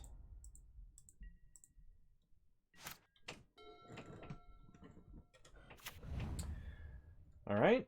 Second Blood Crypt. Opponent is either playing a Scourge or a Smallpox. It's a Scourge. So we untap, search for Morrow ticking down. We draw a Lightning Bolt. So we are just going to bolt this turn. Play Scalding Tarn, pass the turn. I'm glad that I thought to not play and crack Scalding Tarn first, because that could have turned out very poorly for me. Opponent duresses. Sure. They might take Farseek, but they probably take Transmog.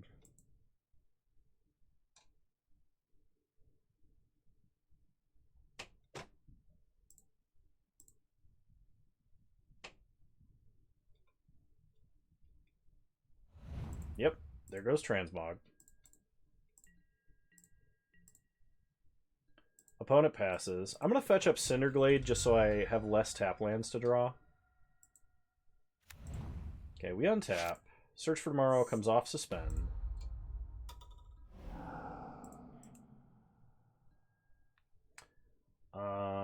Get a Mountain.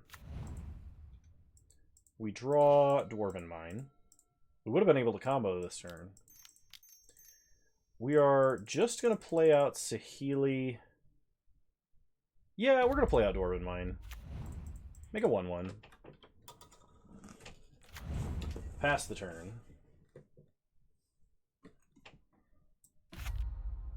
Oh man, Saheeli can turn her tokens into copies of Primeval Titan.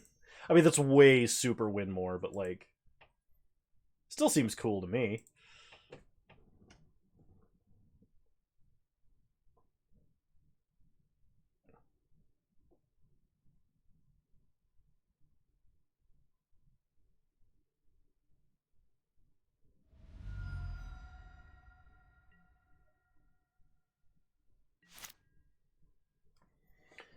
Alright, we untap. More than 4 Titans, yes. The ultimate dream. Ultimate grand meme supreme. Play Dwarven Mine, get a token. Go to combat, attack for 1.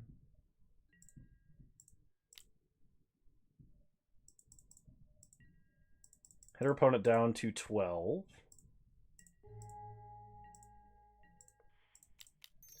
Farseek. Get a token. We're gonna go get a snow-covered mountain. Pass the turn. Now, if we draw an Indomitable Creativity, we can make 3 Titans. Opponent passes. Second main, they play Death Shadow as a 1/1. We untap and draw Force of Vigor. I don't really have any inclination to attack, because that's just going to make Death Shadow bigger than we can deal with. So I'm going to pass.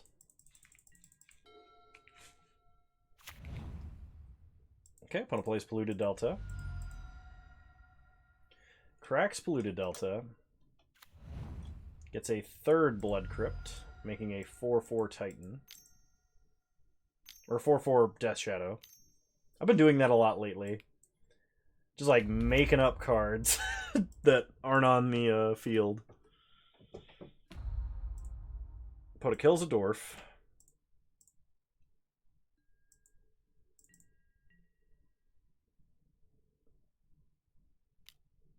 Goes to combat, attacks us for 4. We'll take 4.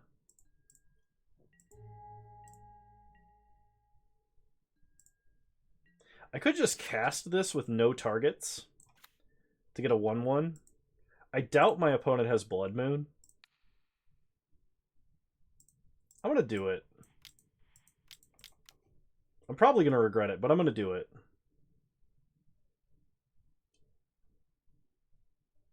Make an artifact.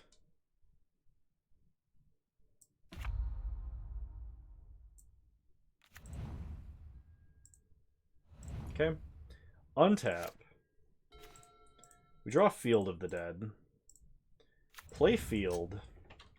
Pass the turn.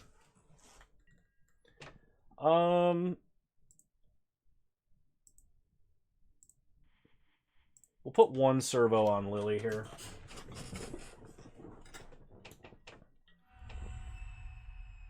Just to keep her off of ult for one more turn. I doubt that's going to matter, but it could. Okay, opponent takes out a servo. I don't think I'm going to block this time.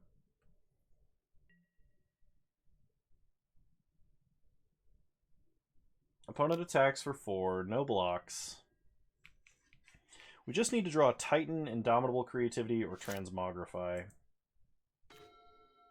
Snow-covered mountain. That does not do anything.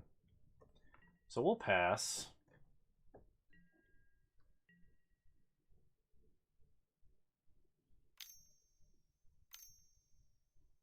Opponent has something triple black. Swift End on Saheeli. Okay. They untap. We basically need them to not have burn, because I don't think we can block. Inquisition, they see we have a mountain in hand.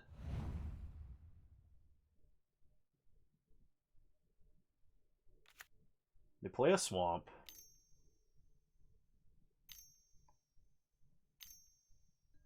Three mana for Liliana of the Veil. They should just make a sack, right? Yep. Alright, Transmogrify no longer a win. We need to draw Primeval Titan. Opponent hits us for 6 down to 2, and that's still not even a guaranteed victory.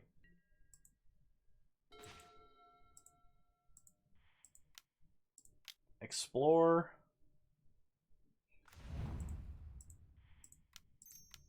Explore. No lands with new names, so we gotta scoop it up.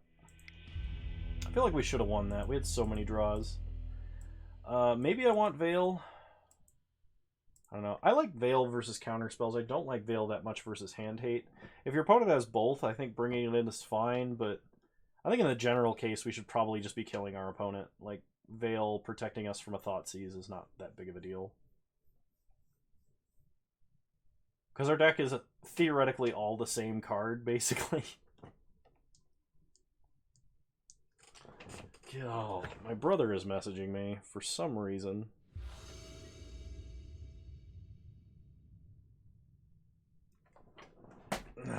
Sending me memes on Instagram. Or something. Okay. As far as an opener goes, I can work with this. We'll keep.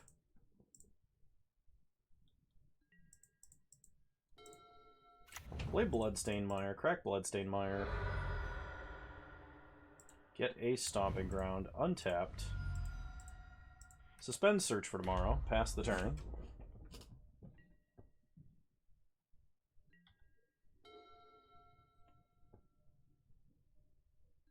Okay, opponent untaps, plays a Mishra's Bauble. Cracks Bauble and draws.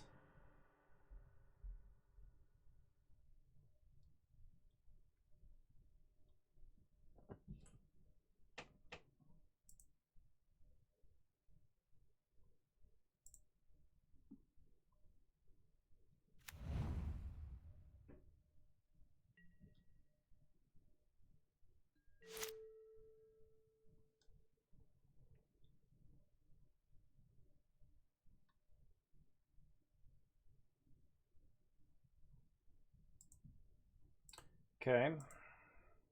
Opponent play starts with a tapped Dragon Skull Summit. Search for tomorrow ticking down. We draw Wooded Foothills, so thankfully I don't have to play Dwarven Mine yet. Play Wooded Foothills, pass the turn.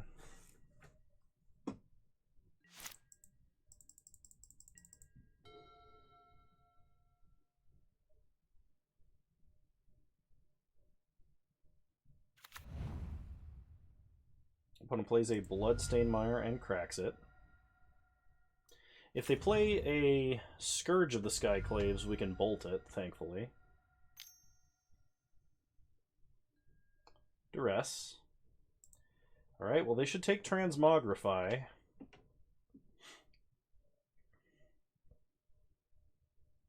I mean, they could take Beast Within, I guess, but...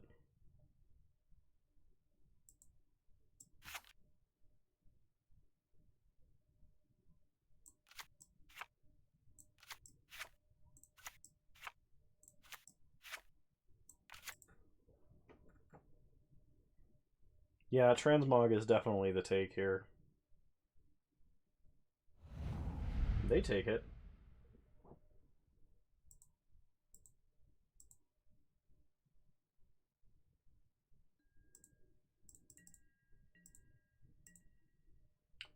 Opponent passes.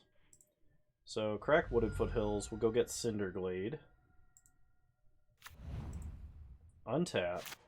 Search for Tomorrow coming off Suspend.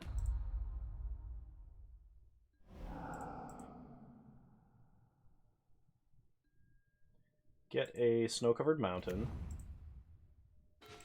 Draw Lightning Bolt. Play out Dwarven Mine, since we are a ramp deck. Pass the turn. Like, us just getting to and casting a Primeval Titan would be great.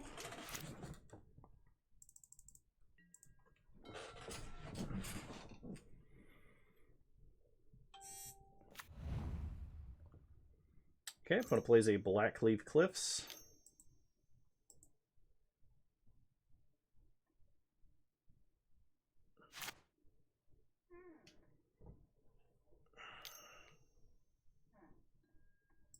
They cast Smallpox. Alright. This does give me free license to Beast Within a land of theirs. Because they're going to have to sack the token.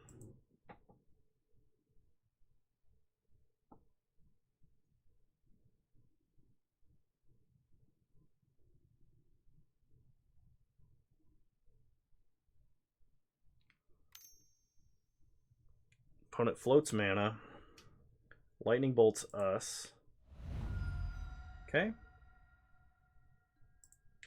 Beast Within a land. Smallpox happens. We each lose a life. We discard a Lightning Bolt. And we probably sack Dwarven Mine.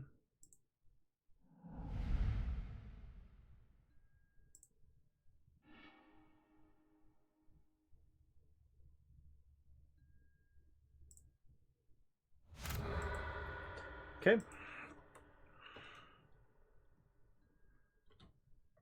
Opponent passes.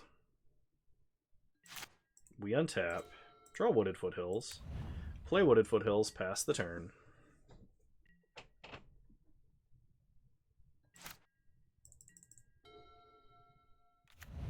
Opponent untaps, plays Polluted Delta. Cracks Polluted Delta. Gets a Blood Crypt untapped. Scourge would be very bad for our health. Why does it always have to be so bad for our health? Okay, pass the turn. We untap. Draw a Search for Tomorrow. So cast Search. And we'll get a mountain. Just a regular old basic mountain. Pass the turn. We are going to try and crack for a Dwarven Mine and use the token as a blocker. Because if we could draw a land, we can start making a whole bunch of Field of the Dead tokens. Opponent shocks another Blood Crypt, which does not bode well for us. They go to combat, they attack. Crack Wooded Foothills. Get a Dwarven Mine.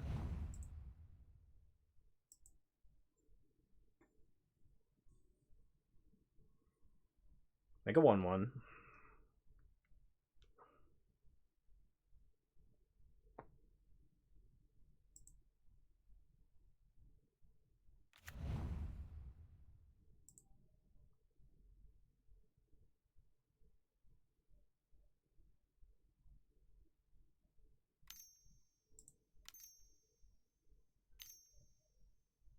triple black. Opponent has a swift end. Okay. So they lose 2 life. Still does 9 damage to us. We go to 2. And we really, really need an untapped, painless land. Close enough. Crackwooded Foothills, we're going to 1. Get a Dwarven Mine for the token.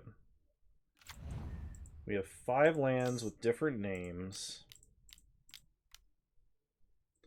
So Primeval Titan. We'll go and search out Field of the Dead and Valakut the Molten Pinnacle. Make zombies. We have exactly 11 power and toughness, so we could actually trade if we wanted to. I think that would be a very bad idea.